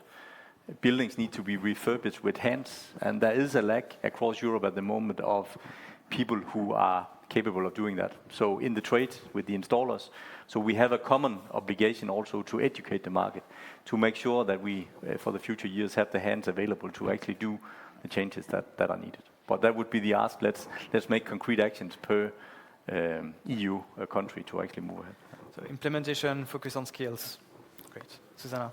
Yes. As I mentioned in my presentation, we don't have a common understanding of vacant buildings. So just to start over there, to align on the narrative, to align on the data that could be comparable, and kick it out from there, to have the common policy, also on EU level to a certain extent, because we understand that housing is the competency of the member states so far, and probably would stay in there, but just to provide some sort of a guidance and in financing, especially in financing, so that the implementation on the ground actually could take place.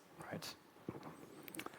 I would say having one platform where we can all meet, one platform where we can discuss this repurposing upcycling, recycling of buildings, having the industries around, having the stakeholders, the NGOs, having the local authorities, having the EU authorities, because as you rightly said, housing is a local competence, national competence. Now it's starting to be also a little bit of an EU competence.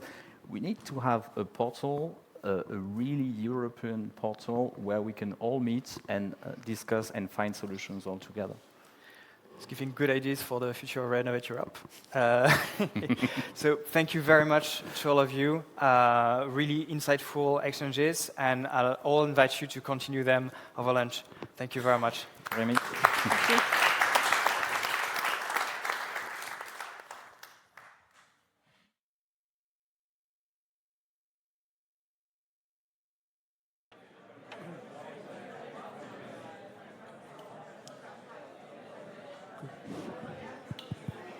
Hello, hello, hello, hello, hello, hello.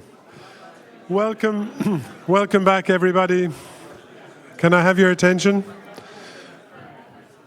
So, welcome back to the plenary room. I hope you had both a good lunch and engaging and informative morning. I want to thank again all the speakers at the breakout sessions. I know that they were stimulating and that many very useful exchanges took place. So now our next session is going to be moderated by the Director of Synergy, Catherine Beere, and I'm going to let you do the introductions of the panel. So over to you directly. Thank you, Adrian, and welcome here to our next part of the day. We now have a panel session with two of our participating members of the European Parliament and three of the leading businesses working for efficiency and affordability through renovation. As we have already heard, it takes a lot of ingredients to accelerate renovations. One of the most important factors is politics. Which policies are already in place? How are they implemented? And how do we navigate a rapidly changing world to develop new policies that accelerate renovations? These are going to be the topic of this panel debate. I will moderate the session in 3 segments. In the first one, we'll take a look at the overall political climate about renovations. In the second round, we put residential buildings in the spotlight. And then, thirdly, it's a time to discuss our commercial buildings. How do we ensure an efficient building stock when it comes to the commercial buildings? We have, let me start by introducing our panel. We have MEP Niels Fuglsang from S&D. Welcome to you, Niels. Thank you. We have MEP Niels Flemming Hansen from EPP. Welcome to you as well. Thank you very much. And then we have Terry McGivern, Managing Director for Central Europe from Kingspan. Welcome. And David Ducam, Group Chief Operating Officer and Deputy CEO, Knauf Insulation. Good afternoon. And Katie McGinty, Vice President and Chief Sustainability and External Relations Officer, Johnson Controls. Welcome to all of you. Thank you. So, first of all, I would like to address the MEPs on stage here. I would like you to briefly comment on the current political landscape around buildings and renovations. We all know that the Energy Efficiency Directive and the Buildings Directive were adopted before the latest elections in the European Parliament. The election changed the Parliament significantly, and at the same time, we have a new administration in the US and an ongoing war in Ukraine. So, Niels Flemming, how do you see the political landscape in Europe when it comes to accelerating renovations in buildings? And has it changed the way we should talk about renovations and energy efficiency? Well, the landscape is a little bit like watching the Tour de France. It goes up and it goes down. It's very, very difficult at the moment, I think. First of all, when we all landed in the Parliament after the summer last year, we all got this little Draghi pill, and then we could eat that, and then we could see what happens. But I see now that there's at least when I'm out speaking in other countries than Denmark, I have a tendency to have a much stronger focus on the competitiveness part than actually the green transition. And that's because it's much more vibrant. It's a better discussion, and the end goal is the same. We want cheaper electricity prices. We want less consumption of energy. So it gives the same, but in some countries, green transition is not really a thing to talk about at the moment. We'll probably hear a lot more about that later. And then, of course, the strong focus of independence of Russian gas. Those are the big key pillars right now. If we look towards the 2030 targets, I think that a lot of countries still have a hard time reaching those as well. So these are one place we can kick in, and renovation and efficiency are therefore, they're not nice to have.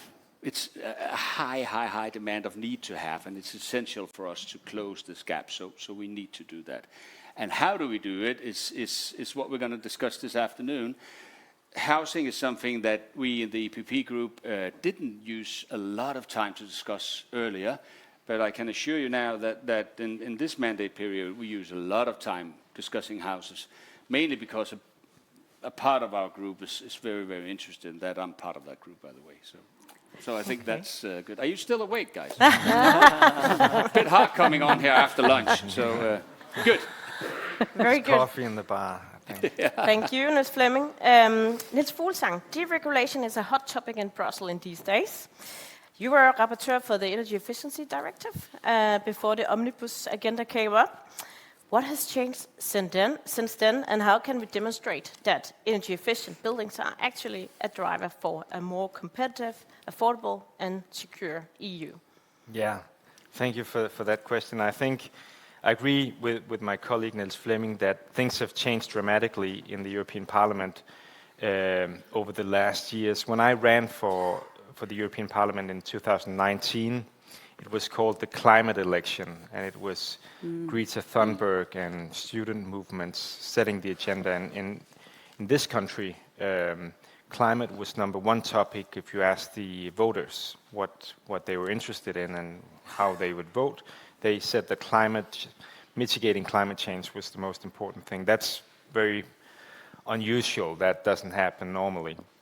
But I think last year when we had the election in 2024, of course, climate was further down the list of priorities. Now, as Niels Flemming mentioned, it's much about, I would say, two things: competitiveness, the Draghi agenda. He has a lot of recommendations for what you can do to increase competitiveness, and then the security agenda that we, of course, need to do what we can to increase our security also in relation to Russia. And I think that, you mentioned the omnibus or the deregulation, debureaucratization agenda, whatever you want to call it. Of course, that's one of Draghi's recommendations, that we need to simplify our rules. We have too many bureaucratic rules, and I think he certainly has a point. And that's why there's a lot of, and there will be a lot of proposals from the European Commission on how to reduce bureaucracy. And some of these proposals, if we don't do it the right way, they might come in conflict with our agenda on energy efficiency, on the green agenda as such. But if we do it the right way, I think we can. It doesn't need to be a conflict, because I think when we did the energy efficiency directive, when we did the buildings directive, it was from a climate agenda. It was after the climate election with Greta Thunberg and so on.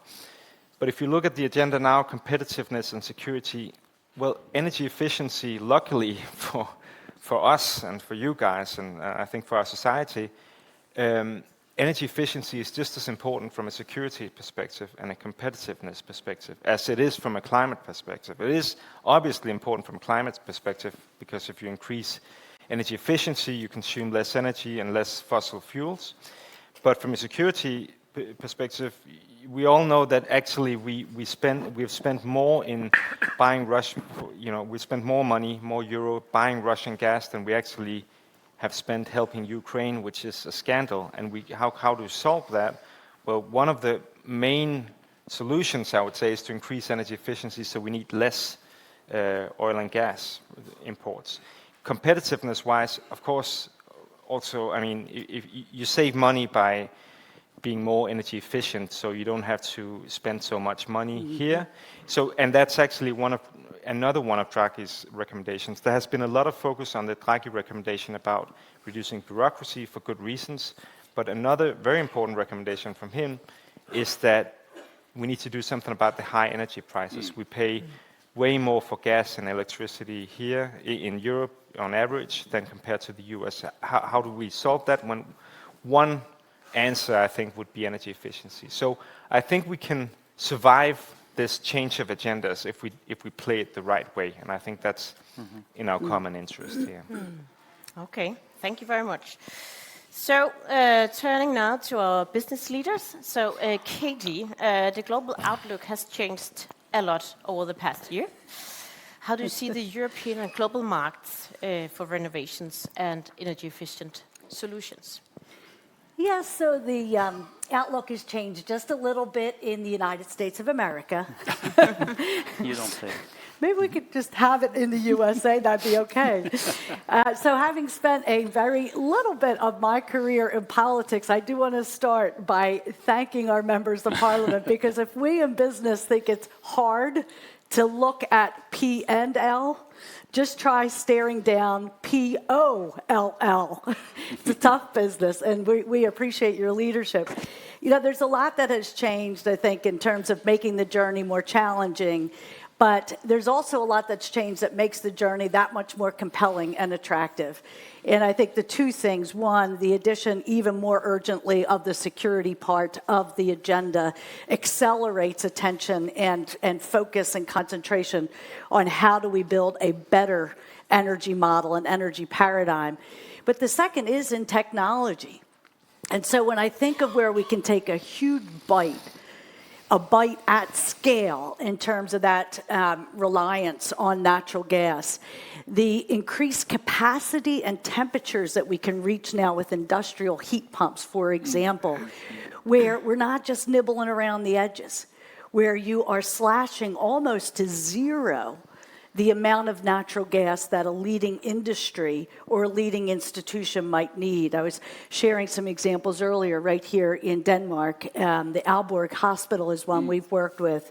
And there, it's the double shot you all are talking about. It was a 90% reduction in their carbon, but fully an 80% reduction in that hospital's reliance on natural gas. So obviously a step in terms of security, but when we think also about freeing up dollars so that those dollars then are going to research and development, those dollars are going to patient care, that's the opportunity we have. And I think the second example of that is as Europe is accelerating its competitiveness in core industries like pharma, like chemicals, et cetera. Again, that ability to tackle the thermal energy, the process heat is so compelling. But Europe is also pushing on cutting-edge technologies as well. And I think AI is another example of where we can finally say goodbye to the idea that it's either good for growth or good for the environment, but you can't have both. Because the bottom line is that the data centers that can and will grow are those that do the best job of sustainability and dialing down their energy their energy consumption and their technology too. So our latest technologies literally slash by 50% the amount of energy needed for the same amount of cooling and compute. And I think it just drives home the wisdom of what you've built in these pieces of legislation, that it is a mutually reinforcing proposition now across security, climate, and competitiveness, and now, thankfully, technology helping to bring that that promise to reality. Thank you. So, Terry, how important is EU regulation for you in terms of long-term predictability? For example, how do you see the impact of the EPBD, the Buildings Directive? Thank you, Katrine. Well, first of all, I want to say thank you for the opportunity, especially being given the graveyard shift with my esteemed colleagues here to get you energized after lunch. And maybe one way to do that is to start off with maybe being a little bit controversial. So let's throw in a few controversial topics and see, does that lift the mood any? One, are we really interested in renovation? Is that our goal? Or is it actually a pathway to our goal? I think we've got to be clear in our own minds on that one, because it's not a goal in itself. It's a pathway to delivering more housing stock, which is an existential crisis in the European Union across many countries. So that's the first one. The second, maybe sacred cow I would tackle is, I think we need to stop talking about transition. Because transition comes across to the average citizen as corporate speak for we're going to charge you more. Okay? We're not interested in transition per se. We're interested in the second societal challenge that we have, and that is to create energy independence within Europe. Today, it's Russia. Who knows what it might be in 20, 30, 40 years' time? And the great example we were talking about this morning is this very country. Denmark had zero fossil fuels, indigenous zero fossil fuels. And after the oil crisis of the late 70s, there was a gathering together of people to say, this can never happen again. And the development that took place on district heating and energy efficiency and energy first came from the grassroots of the country saying, we don't want to be back here in the future. And I think if we extend that out into Europe, the European Building Directive, these are opportunities for us to say, what's our big goals, not our small goals, what's our really big goals, and make them societal challenges, and then get after them. And I think, for me, outside the immediate threat of war, and there'll always be something like that in the background, I come back to the two challenges we have. We must increase the housing stock, because if we don't address that, we're driving our citizens towards the edge of the political spectrums, and that's dangerous. And the other aspect, which a lot of people don't fully think through, is we're creating a demographic problem, because we're forcing families to have less children and less family sizes. So they're a real issue within Europe. And then the second thing is we must get energy independence, and the technology's there. And Denmark has led the way in more renewable energy through district heating, through the use of large-scale industrial heat pumps. We don't have to create anything new. We just have to bring it together as a serious goal for society. Very good. Thank you so much, Terry. So, David, the EU has committed to renovate millions of buildings and cutting energy use in both the public and private sectors. What do you see as the biggest barrier right now? Well, there are many opportunities to promote renovation, and there are some barriers, of course. Financing remains key. That's obvious. This morning in Peter's session that just joined here, he told us that we needed about 6,000 billion euros to 2050 to deliver the building transition. That's about 300 billion a year. And there is a potential gap. There is a gap today, but potentially a bigger gap after the Recovery and Resilience Fund is running out next year. So making the case for continued renovation is very important, and that's one of the objectives of campaigns like the one we're in today, and it remains critical. Of course, financing is a necessity, and if I recall the numbers right, Peter believes that about 20% should be public finance, but we could mobilize up to 80% of this 6,000 billion over the years, and that will require changes in the models we are operating in the market. That's somewhere where we can still improve. We see many emerging models in terms of financing, real energy performance measurement, investment by pension funds. This gentleman here explained that manages with zero default rate to return 6 to 7% over the last 10 years to pension funds. So the models are there, but still they are not used enough. So stable and long-term funding mechanisms are going to be key. Stability is also a factor which is sometimes neglected. In the construction industry, we have long cycles. We are just coming out of a very difficult one with market slowdowns in France, in Germany, all over Europe, really. And that's very destructive to the construction chain, the value chain that needs to deliver those renovations.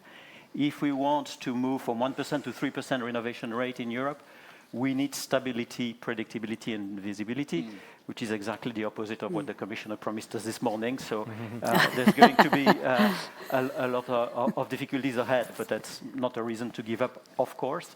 And the proper implementation of the EPBD is one of them, but there are many other actions we can do to make sure that the industry sees where we're going, and then there is no question about changing course, because that would be very destructive to innovation and being able to deliver a cost-effective renovation wave. Niels Fuglsang, you mentioned before the omnibus. I know a lot of people here in the room is quite interested in what's going on and what will come. Can you say a few more words about that? What are you expecting in terms of a new omnibus package? Well, I mean, for energy. For energy, yes. Well,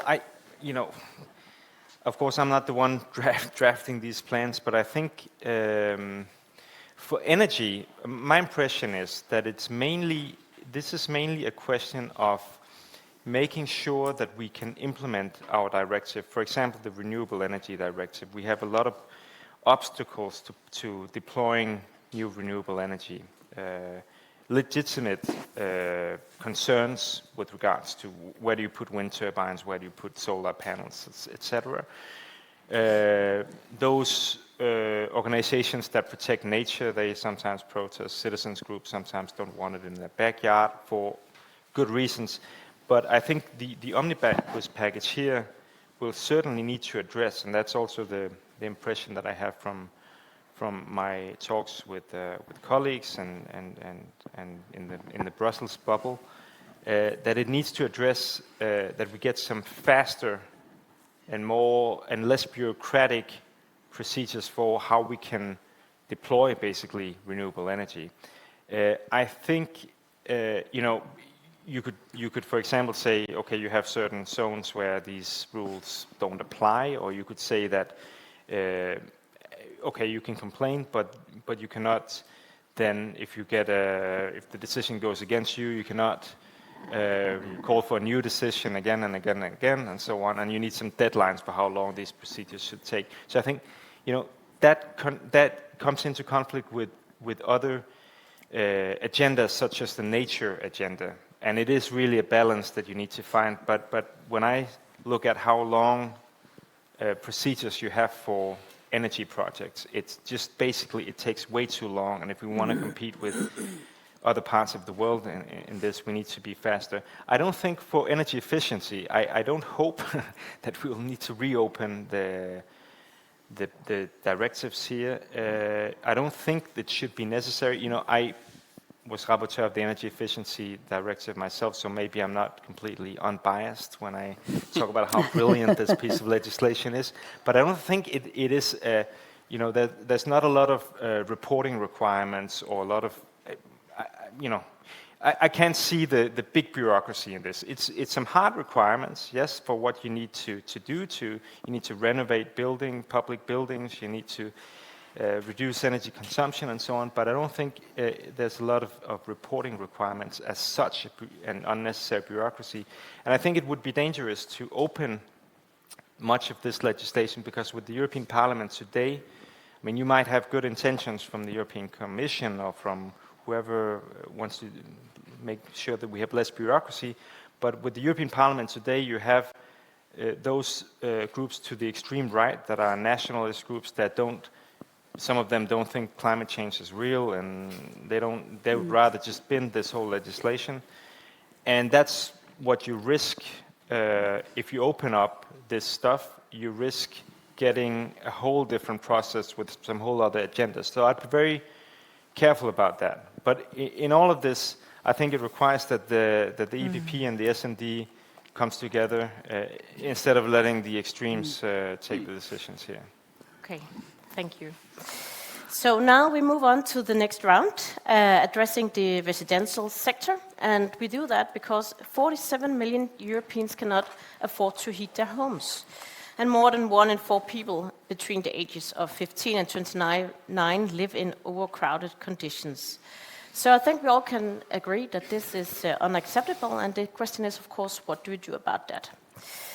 So, Niels Fleming, you said before that the EPB is actually addressing the affordability quite a lot. Maybe you can start by saying a few words about why is that important from a conservative point of view? Well, for several reasons. When I ran my own business before going into politics, I had a saying that was something like, we need to make it easy for our customers to do business with us. I think it's about the same thing here. Citizens must find it easy to renovate their homes. That is a key issue for me. So the whole idea of one-stop shops and all these things that we are discussing is for me very, very important. We know what to do. We know what to insulate, replace windows, install heat pumps, all these things. But for most households, and I think that is very important, it's the lack of money or it's the lack of liquidity that is a real problem and a real issue. And therefore, I think it's very, very important, and we think it's very important to look into these enormous upfront investment if you want to renovate your home. And I have to say, I'm not necessarily into subsidized renovation, but I'm very much into financiable renovation. So let us consider the idea of doing these renovation loans where the European EU provides with a particle guarantee for covers potential losses in these borrow money effect, but you get paid when the task is done, and then you have, like, because you save so much money, you can pay back with these money, or you can make a model where you wait to pay back till the house has been sold. I think probably it's the same thing that Peter talked about in the last session. It would surprise me if it wasn't, but that's my take on it, and I think this is very important, because I think that. When I look into my household at home and say, okay, what do I do to renovate my house? I would do like this. I do not have a clue, to be quite honest. And I've worked with this. So I think there are several things you can do. One is the finance thing. The other thing is to look towards the product that you have at Knauf, which I think is very, very good, where you have a meter that can measure how much energy loss does your house have as a total. So if I go to my craftsman and say, so I want an, A+ house, he can put anything in that house I wouldn't know. And I pay the bill, and that's it. How about if we could make a system where we could say, here you have an A+, A- B, and so on, efficiency, and you can actually measure that with products like yours or similar products, and then you get the loans accordingly. So, as we see Danish banks do, if you want to buy an electrical vehicle, you have to pay 10% upfront instead of 20% when you buy a diesel vehicle. That's a good way of doing it, and people get better cars, and they get something they're happy about, and I think that should be the way of going. So help people finance, help people structure, and help people see that when you do a renovation in your home, you might as well do the whole thing, because as we all know in this room, the best energy is the one that we don't use. Exactly. So, Katie, Johnson Controls operates at the intersection of technology, energy management, and buildings with deep experience in the commercial and public building sector. So, what policy measures would most effectively drive faster uptake of smart building solutions? Yeah. So, just to have the chance to build on the terrific points about financing. So, we do operate typically at the bigger scale, the larger scale. But the solutions really grow out of the insight you just shared. And I'll just share one story. I think there's two pieces of the larger scale work that we do that is relevant to addressing this housing affordability crisis and the need for heat and cooling. The one story, just building on your example, so a very impoverished community in Missouri, public housing project, and several things were of almost life-threatening challenge. The buildings were old, the operating equipment in the building even older. The apartments house 300 families, so lots of people's lives at stake. And Mother Nature started to deliver not only we need heat or our lives are in danger, but we need cooling or our lives are in danger. Big problem, old building, not enough room in the basement of it to put cooling next to the heating. Big problem, this is an impoverished community. They cannot pay up front. Big opportunity is what you said. The savings that were right there in plain sight, not only when we ripped out the old heater and put in the heat pump that was both in the same footprint, did the heating and the cooling, not only was the 20-year 20-year accumulation of savings big enough to pay the upfront cost, but actually to drop an additional $200,000 a year to that apartment association to be put to good infrastructure and make that community even a better one to live in. Won't belabor the other, we've touched a little bit on district heating systems, but just imagine all of the energy that's sitting there in plain sight. Denmark is a huge leader in district heating systems. Of course, Germany is as well. I'll just share one project, though, in Canada. This is a place that gets really cold. And there, doing a heat pump project, taking heat off of something every community has, a wastewater treatment plant, met fully 70% of the heating needs of 10,000 families. And so that's energy that's just waiting to be harvested. It's pollution if we don't. It's literally life-saving if we do. So Niels Fuglsang, heat or eat is a saying in Brussels, right? So can you put a few words on why affordability is important to you in S&D?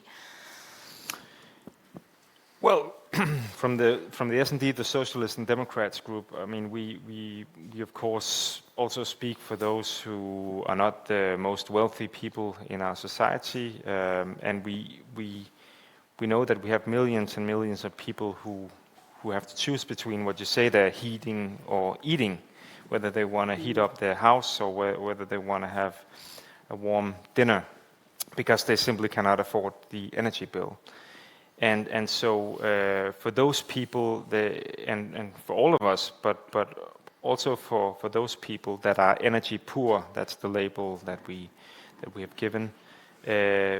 Energy efficiency is obviously would be vital, would be real life improvement, and so that's another reason why we need to do that. I think there are 4 reasons, at least, there are probably more, but climate change, competitiveness, security, energy security, but also affordability for people that struggle paying their energy bill. And I think that's very important. When I talk with my colleagues from, here in Denmark, it's one of the most affluent countries in the European Union, so the problem is less here. It's not a part, I think, of the Danish debate as such, energy poverty, but if you go to other countries, and I have colleagues from countries where this is one of the most important topics, basically. So it's very high on their agenda for good reasons, and that's also why I think we can get some broad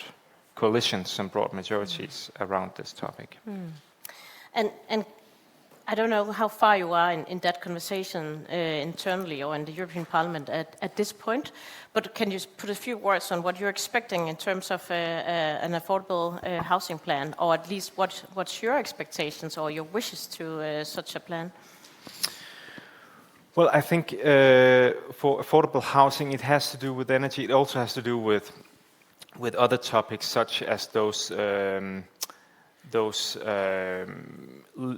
house rental models like Airbnb that dominate a lot of big cities in Europe. But when it comes to energy, I expect that you'll have to look at waste heat is an obvious place to look. I think that you have so much energy from waste heat, excess heat from industry, from factories, from data centers in Ireland, for example, that is being wasted to a large degree now. That there was a report from Danfoss a couple of years ago that estimated that you could actually provide heating to everybody if you collected that waste heat and put it into use.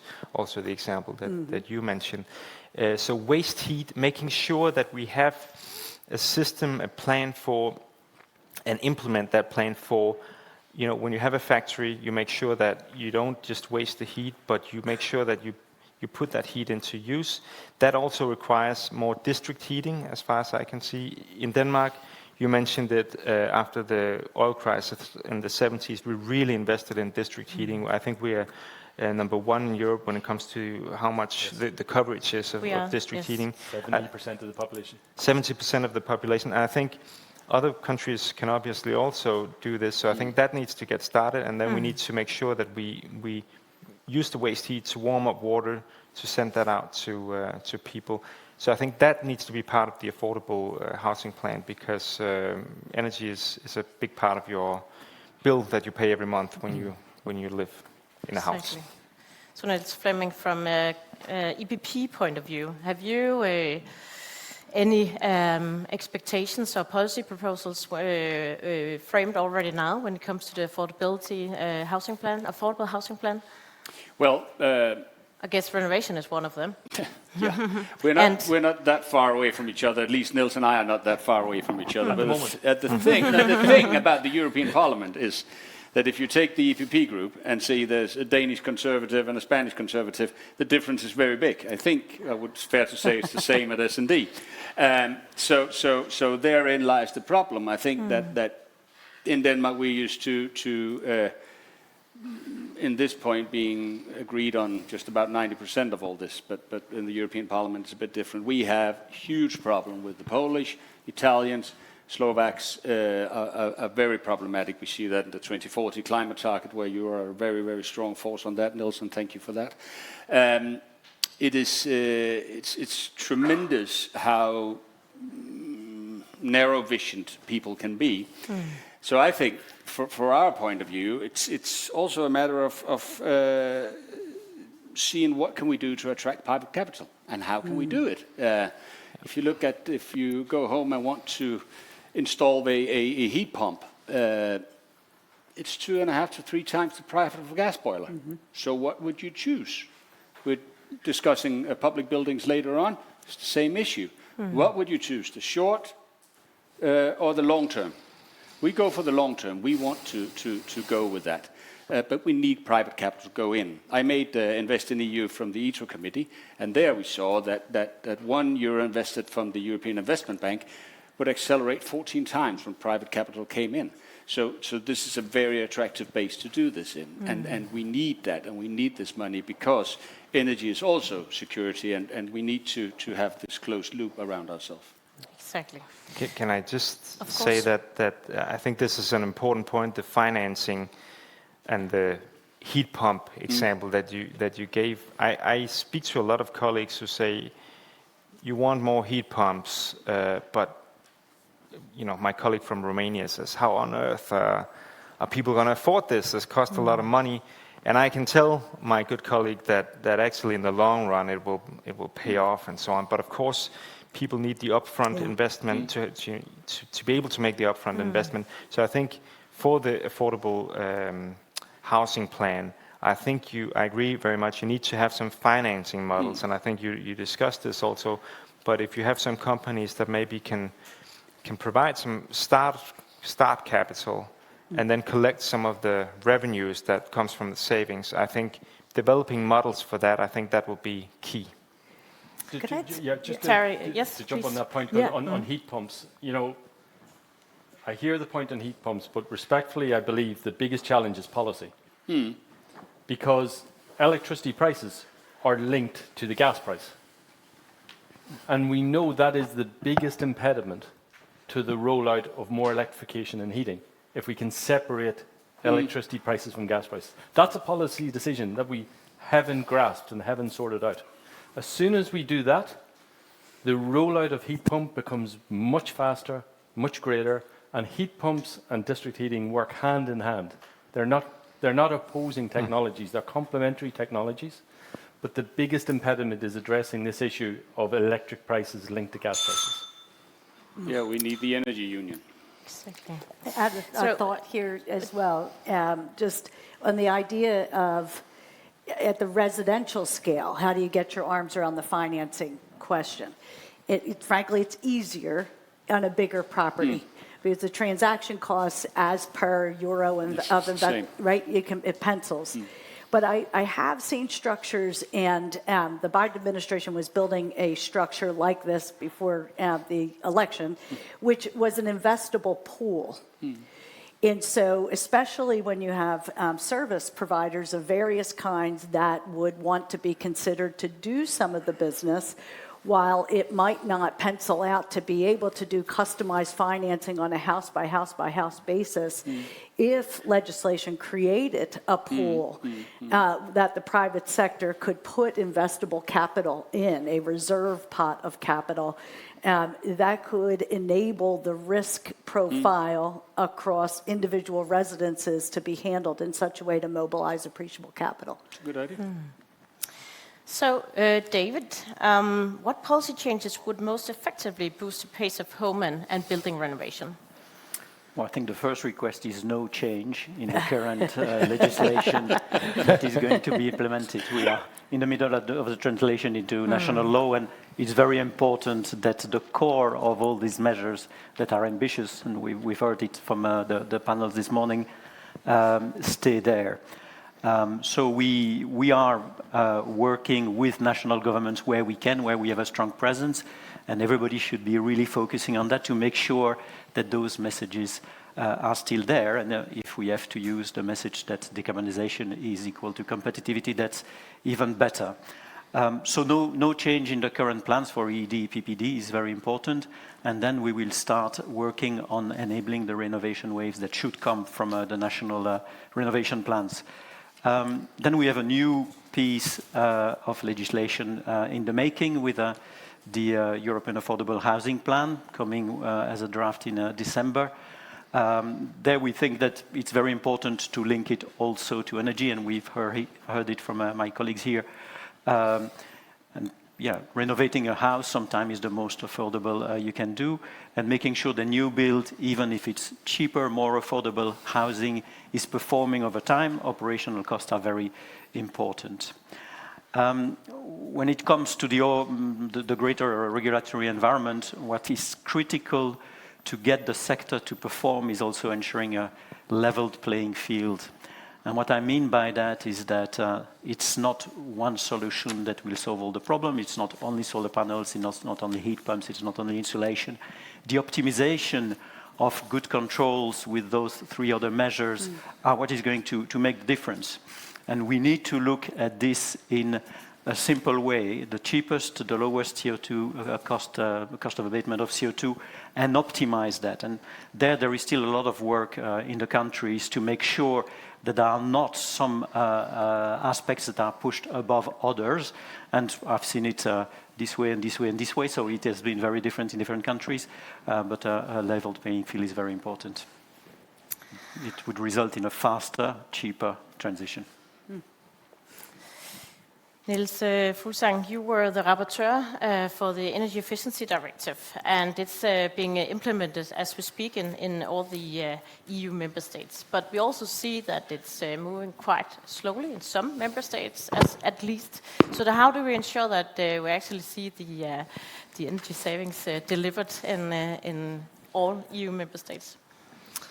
Yeah, well, And thank you, by the way, for your hard work. Yeah, well, you're welcome. And now we need to make sure it gets implemented. And it's true that actually it's the 11th of October, just a few weeks ago, was the deadline for implementing the measures that you need in order to live up to the Energy Efficiency Directive. And I know that the Commission is currently doing its first check to compare the measures and how far the countries are. But we know, and I agree with you, Katrina, that we're not on track as it is right now. The Commission came with a report this summer saying that by 2030 we are on track to reaching an energy reduction of 8.1%. And I remember very well sitting in the early hours in the European Parliament negotiating with the Swedish presidency to get not 8.1% but 11.7%. So there's some distance. And Morten, by the way, he was there too. He helped out in the final negotiations. But there is some distance that we need to bridge this gap. And in the Energy Efficiency Directive, we have provisions making sure that if the plans don't add up, the national plans don't add up to 11.7%, the European Commission has the right to fill the gaps, so to speak, to say, okay, you Denmark, you Germany, you Romania, you whoever, you have to do more. And the member states need to do that. And if the member states provides plans that are just not sufficient, don't live up to what is needed, the European Commission also has the right to make infringement procedures. But I think you will play an important role in this. I mean, you follow these topics closely, your voices in different countries, and I think you can also do a lot by making sure that, you know, watching your government, what do they do, where do they, if they lag behind, it shouldn't be, you know, a discussion behind closed doors. It should also be a public discussion. Is this sufficient? Is this good enough? I think we have some good organizations in Denmark, like Synergi, you represent, Katrine, that does this, that criticize the government when it's not doing enough. And I think I will encourage that, you know, and also praise the government if it's doing the right things.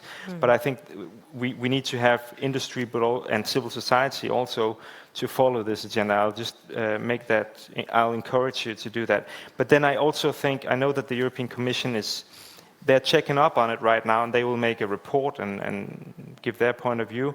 But they also have different strategies and initiatives coming up, like the heating and cooling strategy coming up first part of next year, the electrification action plan coming up first part next year, and also the data center energy efficiency package, which I think will be very important. That's in the Energy Efficiency Directive that we say to the European Commission, come with an assessment of how the energy efficiency looks in the data centers that are popping up so many places in Europe.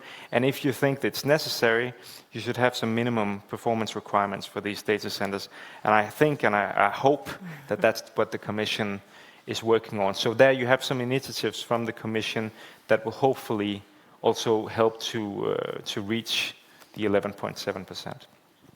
Great, thank you. So, Terry, are there any experiences from your point of view from some national EU member states or national legislation or national practices that you would see the EU to replicate? Yeah, there are a few things that catch our interest. In Germany, the Bau-Turbo law to close this gap between theory and practice, between what is actually people want to do and what actually they're able to do. It's one of those great stupid quotes of, in theory, there's no difference between theory and practice. Yeah?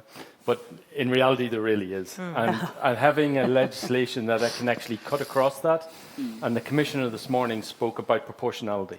And I think that's a very good way of cutting across blockages that are the law of unintended consequences. We're good in itself, but actually are holding back a greater good. So that's one example. I think even in our home country in Ireland, I must give credit to the government and the SEAI for their initiative on retrofit. We spoke about it earlier in our forum here just before lunch. I live right on the border between EU and not EU, as in Northern Ireland, Ireland. And there's a very visible example of how one jurisdiction gets it right and one jurisdiction gets it wrong. So in Ireland, there is a great retrofit programme for homes of a certain age. But also, within the 30-kilometre zone, there's a further scheme for houses that are actually uninhabitable. And it's driving private investment to invest in those buildings and making more accommodation and more families live in the centre of villages and towns. And it's been a great success. Go 1 kilometre over the border, and you've got the same type of villages and towns being abandoned with horrible abandoned homes that haven't been touched at because the policy's not joined up. So I think that's a really great example, very visible, 1 kilometre one way or 1 kilometre the other way. Ms. Fleming, you had a comment? Short comment, yeah. Well, there's also, it's all a matter of economy. And that is, there are two big problems in Europe at the moment. One is economy, and one is this right-wing movement. So, and the problem in our job, compared to being a Danish parliamentarian or a national parliamentarian, is there's always a bloody election somewhere. And that's the biggest problem we have. So if we want to make raw green transition, and there's an election in Poland in 27, okay, we'll hold anything back till after 27 because we do not want the Polish to go right wing because we have pushed them too far. Same goes with France. So that's a problem, for one. The other problem is that, and probably one of our biggest tasks when you boil it down, is to save German economy. German economy is really, really bad at the moment, so they simply can't afford to do things themselves at the moment. So we need to help with that, and therefore we need also subsidize of some form, hopefully with private investment as well, so we can get that energy grid up and running, and we can get cheap energy for them so their businesses can thrive. But it's a huge... it's a very, very fine line at the moment, because if we go too far, the right wing will rise. If we don't go too far, nothing happens. So it's very delicate at the moment. But should we frame it green? Sorry? Should we frame it green, new policies at all? I mean, in this political landscape? Well, I think there's no reason not to, because we cannot afford not to do it. If we have to save German economy, let's say we have that, then we have to have cheap renewable energy into their grid as fast as possible. That's why we're making Energi Bornholm. And we need that so they can get cheap energy prices. Then I hope that they will look into the whole price spectre where they only have 2 bidding zones in Germany, because you can sit down south and say, das geht nicht, dass die billige Energie in Norddeutschland haben. Das geht nicht. Also diesen envious that they have, which is terrible in Germany. So there's a lot of issues that we need to discuss, but really one of the most important things is how do we get cheap energy into Germany? Because then we can save their financing. But isn't it about competitiveness and energy security? And that's why I'm talking a lot of competitiveness, because it's not everywhere, even in Germany, I can talk about green transition without being my head chopped off. So. All right. Any final remarks in this round before we move on? Just a comment I would like to make as well is we've all got a role to play in this. You know, it's almost like to paraphrase JFK, you know, it's not what Europe can do for us, what can we do for Europe? Okay, we need to think of it through that lens. And it's really important that corporations such as ourselves don't narrowly define self-interests. We must seek out common ground, common areas, and focus on that. Because by doing that, we actually bring the electorate, we bring the citizens along with us and show that it's actually in everyone's interest rather than narrow selective interests. So I think it's really important we don't go down those rabbit holes of narrowly defining things to block this and to block that and to make... That'll actually take us in the wrong direction. We need to focus on the bigger pictures, what's the common goals, and then put all our energies behind getting after that. Thank you. Yes, David? Maybe one last comment. We're talking about competitivity and strategy for the electricity grid.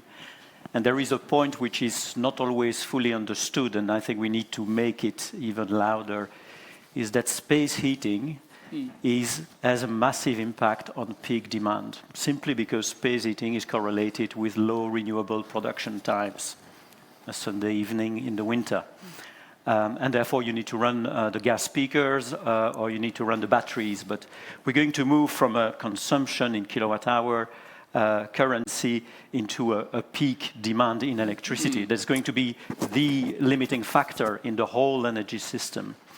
And there, if you save energy thanks to energy efficiency measures in the buildings, you can decrease the demand on the peak electricity by a lot. It's a multiplier effect, and so it's another reason why energy efficiency and competitivity are so much aligned. It's not only energy security, it's also the transition to renewables. Thank you so much.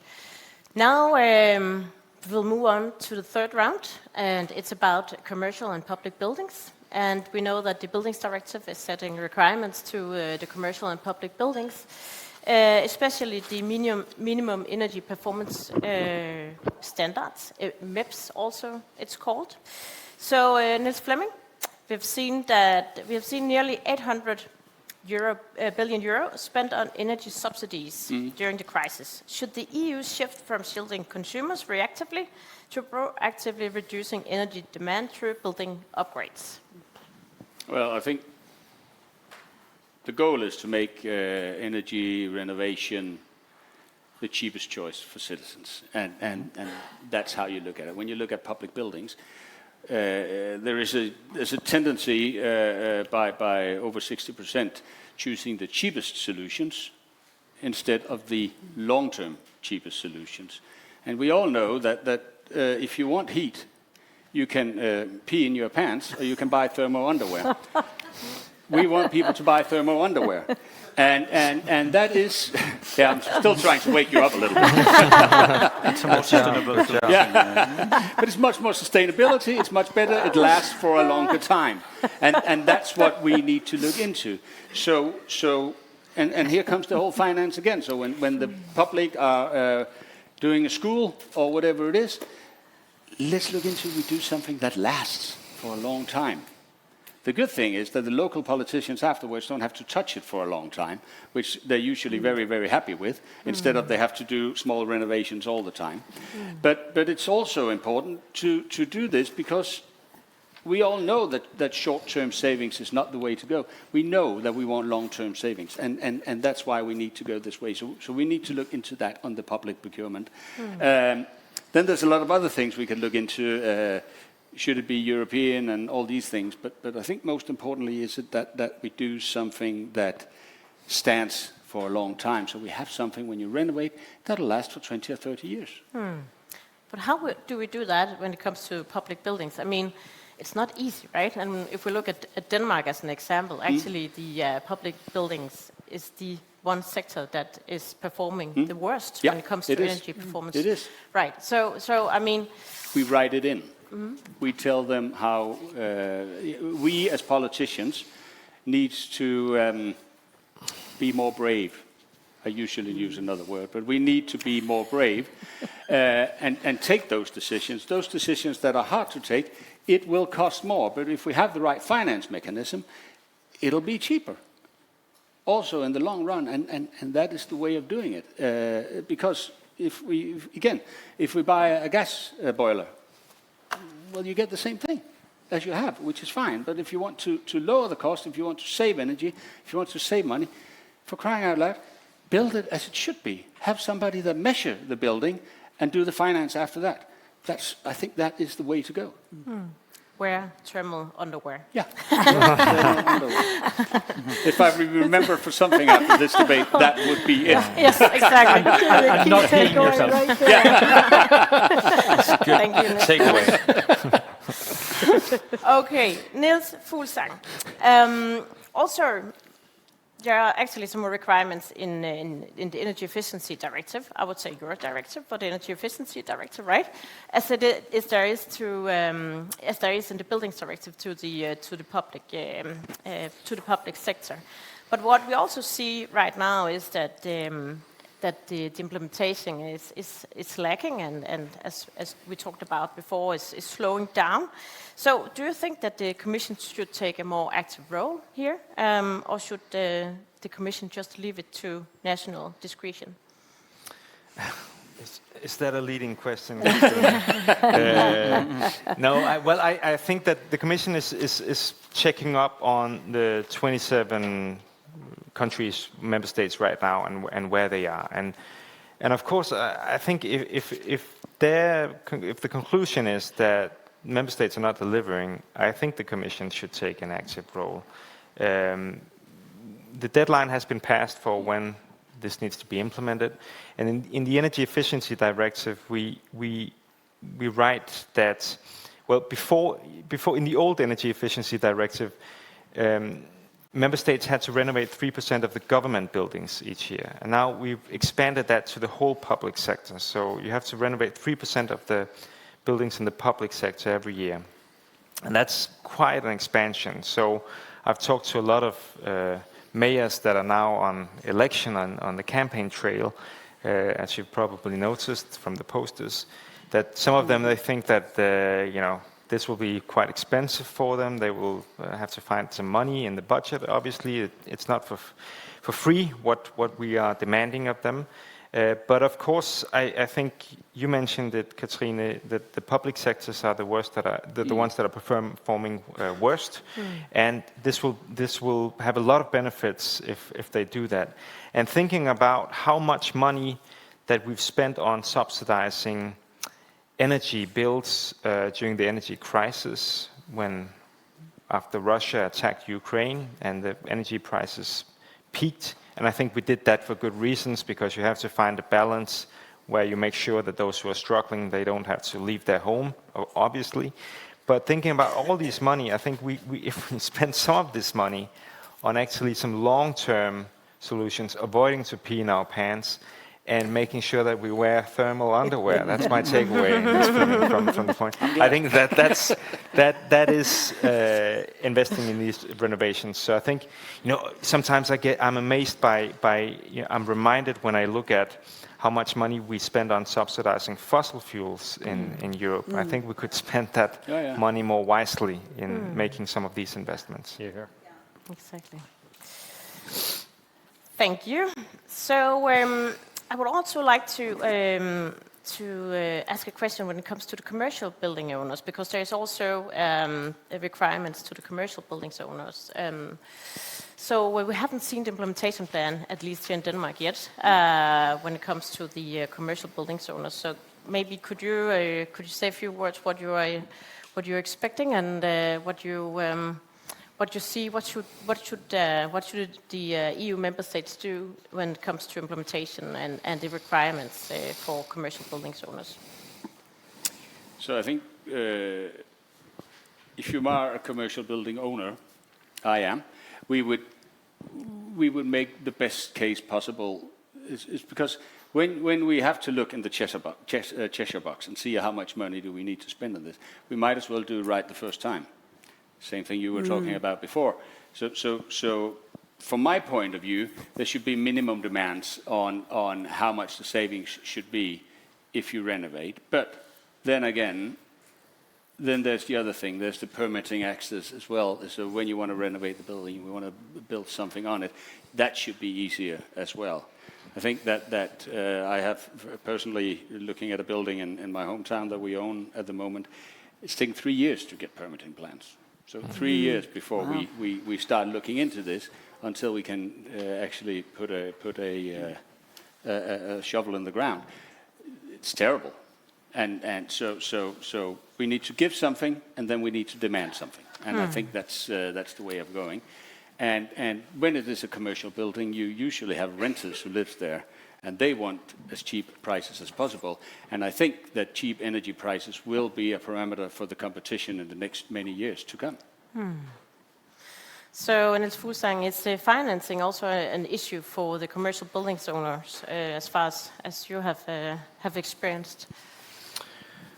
Well, I think it is. I think we mainly talk about finance when it comes to vulnerable persons, but I think this is obviously also an issue when we talk about commercial building owners. I think for all of this, I think, and maybe good people here on the stage can give their views on this, but I think for all of this, it's very much about this, that it will pay off in the long run, but you need some startup financing. And I think for some of this, you need to have some public financing, perhaps, but you also need to do whatever you can to mobilize private financing. And frankly, I think we both are looking for solutions to this. So if anybody can chip in, I mean, some good solutions have been mentioned up here, but I think that's the general challenge. As far as I can see, correct me if I'm wrong, if you see it differently. And it's having policy decisions that go beyond the lifespan of one parliament. That's crucial. That's crucial. You know, it's very easy where you say, well, we'll not make a decision because it's like private equity. We're 2 years in, so we're not going to invest anything else in case we don't get re-elected in 3 years' time. You know, business needs a longer time frame to be able to make a compelling case to citizens that this is in their best interest. So we have to deconnect those two things somewhat. And coming back to your core question of should we be giving the money to consumers or for me, it's kind of like pain management. You know, anybody who had a sports injury, you know, you might need the ibuprofen for a while to get through the immediate pain. But if you're going to stay on the ibuprofen and not go to the physiotherapist, you're not really addressing the core problem. So the money needs to be spent on the physiotherapist to get the underlying problem fixed and not just constantly going for the quick fix to get you through the immediate pain. Well, I do think just on that point, you know, with limited dollars, because these larger projects are financeable and much more easily financeable, those dollars prioritize to affordable renovations for the average small business owner or the average homeowner, to me makes a lot of sense. Just, you know, building on the commercial question, though, for better or for worse, there is an interesting trend unfolding. So we've been in the performance contracting business for 20-some years, when what that means is the same model we're talking about. There's no upfront payment. We pay the upfront capital costs, and we only get paid out of the savings. That's worked in many parts of the world with government partners and government customers. Why? Because to make that work long term, you have to have a 20-year service contract. Because if I'm going to pay for the capital upgrade, so I need to be the one operating and servicing it. The private sector doesn't like locking in 20-year-long contracts. And so we've not had much, or there's been a long stretch where that's not been a model for commercial buildings that's taken off very aggressively. However, I think our friends at Signify would join us in saying we're seeing a market shift. And I say for better or for worse, the shift is very decidedly to, it is not my core business to understand how to operate that billion-dollar piece of equipment in the basement. I know it's essential to my success, but right now, it's a dangerous, crazy world out there. I need capital allocation to my business, my growth. You take that over, and by the way, the risk is on you. If it's not reliable, you're paying for it. So again, for better or for worse, we are seeing now the private sector saying, we got to keep our eye on the ball of what we do. And if you guys do the operating equipment stuff, God bless you, the risk is on you. You're hired for 20 years, and I'm going to focus on my thing. So it's becoming a little more market attractive than it has been for a long time. David, have you any concrete examples from other EU member states on regulation, on financing models that can unlock the financing and you can say the renovation gap in the commercial building sector? Yes, so maybe first an example that Niels mentioned already, our KNAF energy efficiency meter. The way the business model works there is exactly as you described for commercial buildings, but you can apply it to a much smaller building because the transaction cost is low enough. We've developed measurement systems that are cheap enough to install in every house, basically. And we've worked there a lot with social housing, especially in Flanders, but also in Holland and in the UK. where we go and we guarantee the energy saving. We work with a local contractor, and the social housing find funding externally or through their governmental contract. And that works really well because you have a complete alignment and you have an obligation to deliver. So there is a lot of confidence by the investor to put the money because he knows the payback is coming.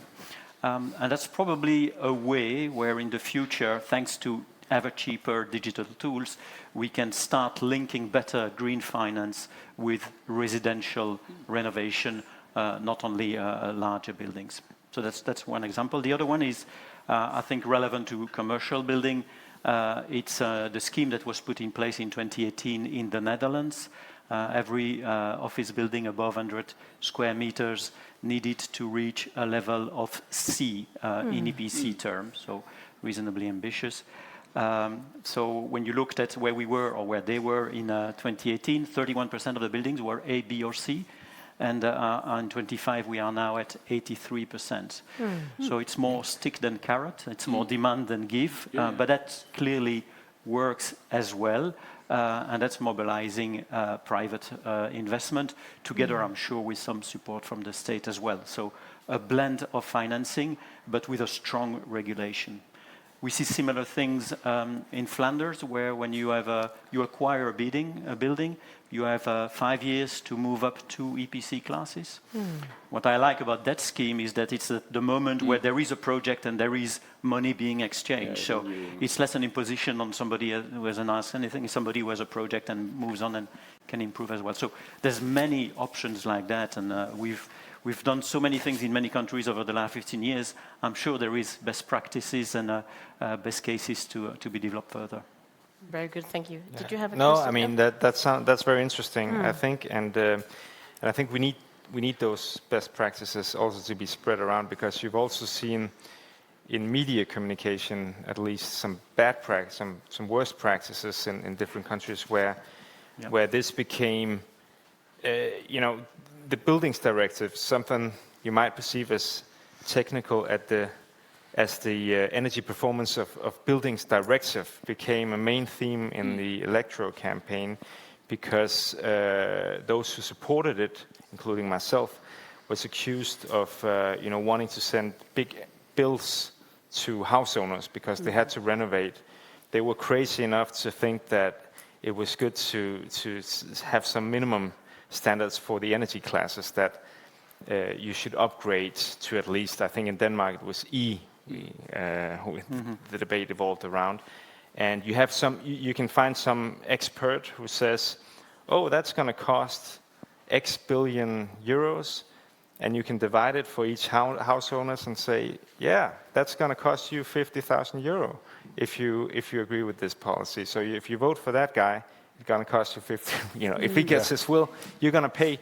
So I think we need, building on Niels Flemming's point on brave politicians, you need some brave politicians. I'm sure you do that, but you also need to help them by providing some of these some of these examples of how you can do this, because you've seen this was not only in Denmark, this was in a number of countries, Germany also, for example, that the government got into trouble for this. And some of it, I think it was fake news basically, but it was very efficiently communicated. We actually have to wrap up now because we are running out of time. But before we do so, I would actually like to ask you two a question. A very short comment, and that would be an advice to us, to my great colleagues here in the room. So what would be, the arguments we should use when we approach you in the European Parliament in the next year or so? I think it's not when you approach us, that's fairly simple, but I think that you should take the hand of your colleagues in other countries and go to their politicians and tell them the need of this. Go to the Spanish politicians with the Bank Popular and tell them that green transition is the #1 place to invest at the moment. That's what they need to hear. The same thing for the Polish people and the Polish politician. Go to them with your Polish counterparts and saying, why is this good? Why is this possible? You need to get out of the silos and get up in the helicopter and attack more people than just the Danes, because I think most of us are agreeing with synergy. So that would be my advice. Thank you, Niels Femming. Niels Fuglsang? Yeah, then I think, I went into politics because of climate change, and I wanted to do something about this, but we have to acknowledge that's not what's on top of the agenda for many people in Brussels right now. So the things that we've been talking about, competitiveness, security, affordability also, I think those would be the three words that I would mention in order to convince. And I think we have a good opportunity still, even though climate is less prioritized. These main priorities, competitiveness, security, and affordability, I mean, energy efficiency fits right into that glove, unless you fall in the trap of these stories of that it's gonna cost vulnerable house owners X amount of euro. You have to be able to tell a simple story. Also, I think to my Romanian colleagues, for example, on this energy pump or this heat pump. How do we make sure that it won't be something which cannot be afforded by the vulnerable house owners? How do we make sure that it's going to be a good business, a good story? I think we need to develop that in a very, in a 30-second speech, basically. You probably have it, but I think we need to share it. Thermo underwear. Exactly. Thank you so much for coming here today. Thank you for a great discussion about thermal underwear, physiotherapist, and in German. So thank you all of you, and shouldn't we give them a hand? Thank you very much. You don't strike me as a person who ever, wants it in pants. Thank you very much. Appreciate it. It's a pleasure. Very good. Pleasure. Yeah. Tak skal du have. Thanks. Yeah, so on your behalf, thank you, Katrine, for great moderation in this session, and thanks again to our speakers. So now I have, actually, just before I give the practical information for those in the room about the next step, thank you to the online participants. The online coverage will end in a few moments, but thanks for being with us today. I think you were nearly 100 online for this room up to now. So now it's time for the in-person participants to go to the site visits. And just to remind you, one of the site visits is to a social housing scheme here in Copenhagen that has been very deeply renovated while retaining the heritage appearance of the buildings. The second is to another heritage-listed building designed by the famous architect Jørgen Utzon, a commercial building now in use as offices. And I'm told that if you did not register for one of the two and you'd like to go, there's plenty of room on the buses, so you've no excuses. So plenty of room. Those of you who don't want to go can stay, and there'll be a short visit of these buildings, not quite the same technical level of visit, but nevertheless a visit. Also, for those taking buses, you can grab coffee and cake from the room on your way and bring it on the buses. The organizers have told me this is okay, right? And it would be remiss of me not to thank State of Green, who have helped us, you see their poster over here, in organizing this section. So the last part of the program will happen later with the drinks reception at 5:30, which will be back in the room here. And I will interrupt that to give you a closing speech. So have a great time on the buses, have a great time at the sites, and see you back here in about 2.5 hours. Thank you.